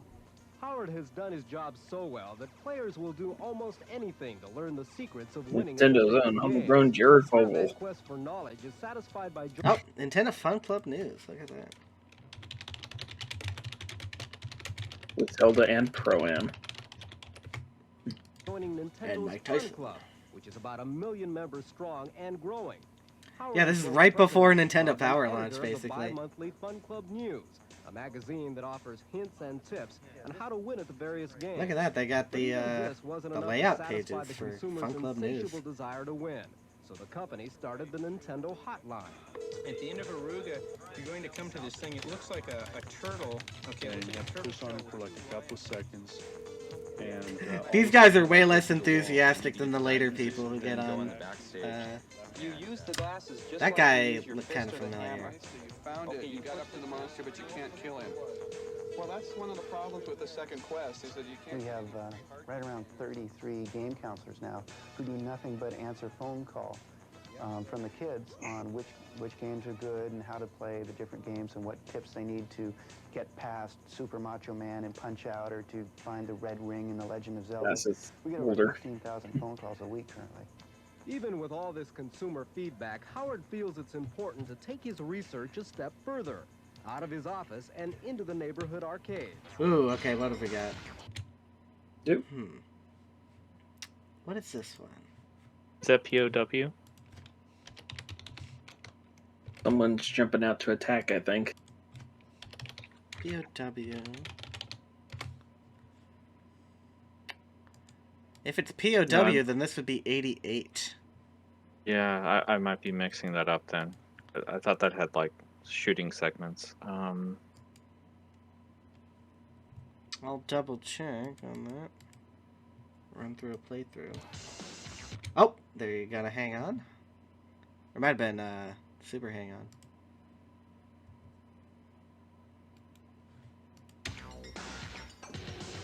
Okay, I didn't know what that was. Chase HQ. Again? No. Is it? No, yeah, that's right. Chase HQ. Watching is probably... Oh, a trackball. I gotta note that, because there's not a lot of footage of people playing trackballs. New... Oh man, he's standing right in front of the new thing. New game! New game! New game! Okay. Okay. Is that an actual like, game? maybe they just have a know. custom, like, you know, thing, a custom marquee, just to... Wow. Sorry, I gotta put in arcade. I mean, if it was a conversion on Howard's time.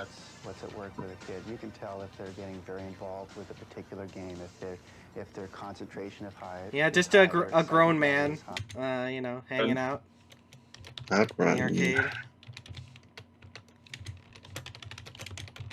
Get that outrun. If you see lots of frustration on their face or Oh jeez, what This- is this? disappointment on it. Split screen game with a trackball. See the word amp. Their face, you know that you've got Something a possible champ, probably. problem. Howard's It's got sort of like a Karate Top Gun kind of. No. future trends in video games. But what's the latest that's available to consumers today? Oh, look at that. Let me show you this one. It's one of our Oh, new games. I'm sure you'll recognize it. Wheel of Fortune. Fortune. Yes. Game Tech, right? Or no, Rare actually made this. Oh no, Game Tech. Coming to your home video system. Sorry, no Pat Sajak in this version, but good news. There is a Video Vanna. And be on the lookout for Jeopardy and other popular game shows. Before long, Howard will have the whole family playing video games. There's so much going on in this industry, and it's so alive that it's wide open Oh, for me to do as much as I can. And I Oh, love that. new. New game. So parents, next time That- you think your that children are kid. spending too much time playing video games, think of Howard Phillips. They may be gaining valuable experience for a future career. It's not a good excuse. Now, if you're sitting at home worrying about your kids sitting in front of the video screen all day and not getting any exercise, well, guess what? There's a solution to that problem. Oh, There's a they got the relatively power new pad. game out that has a I only mat found you stand fitness. on, and the mat is plugged into the control panel, so any movement Or that you stadium make on the events. mat, the little people on the screen make the same movement. Kind of like a video version of Twister? Yeah, I guess so. That's one way to I do mean, it. basically, that's the Frustration pad. on their face. Okay, I need to screenshot this because I need to know what this is. But yeah, it's got that sort of like Stars and Stripes Top Gun kind of look.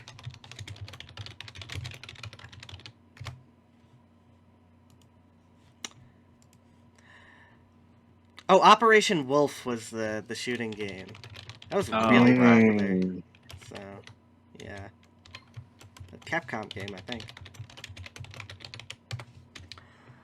Alright, we're going to pause here for right now. I'm going to be back in about 30 minutes.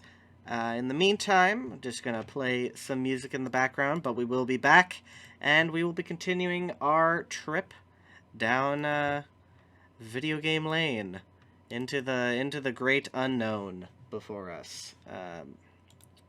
So I will see you then. All right, I'll be heading to bed. So see you later. Have a good night, Dancy. Yeah, Bye. when you get back, either I'll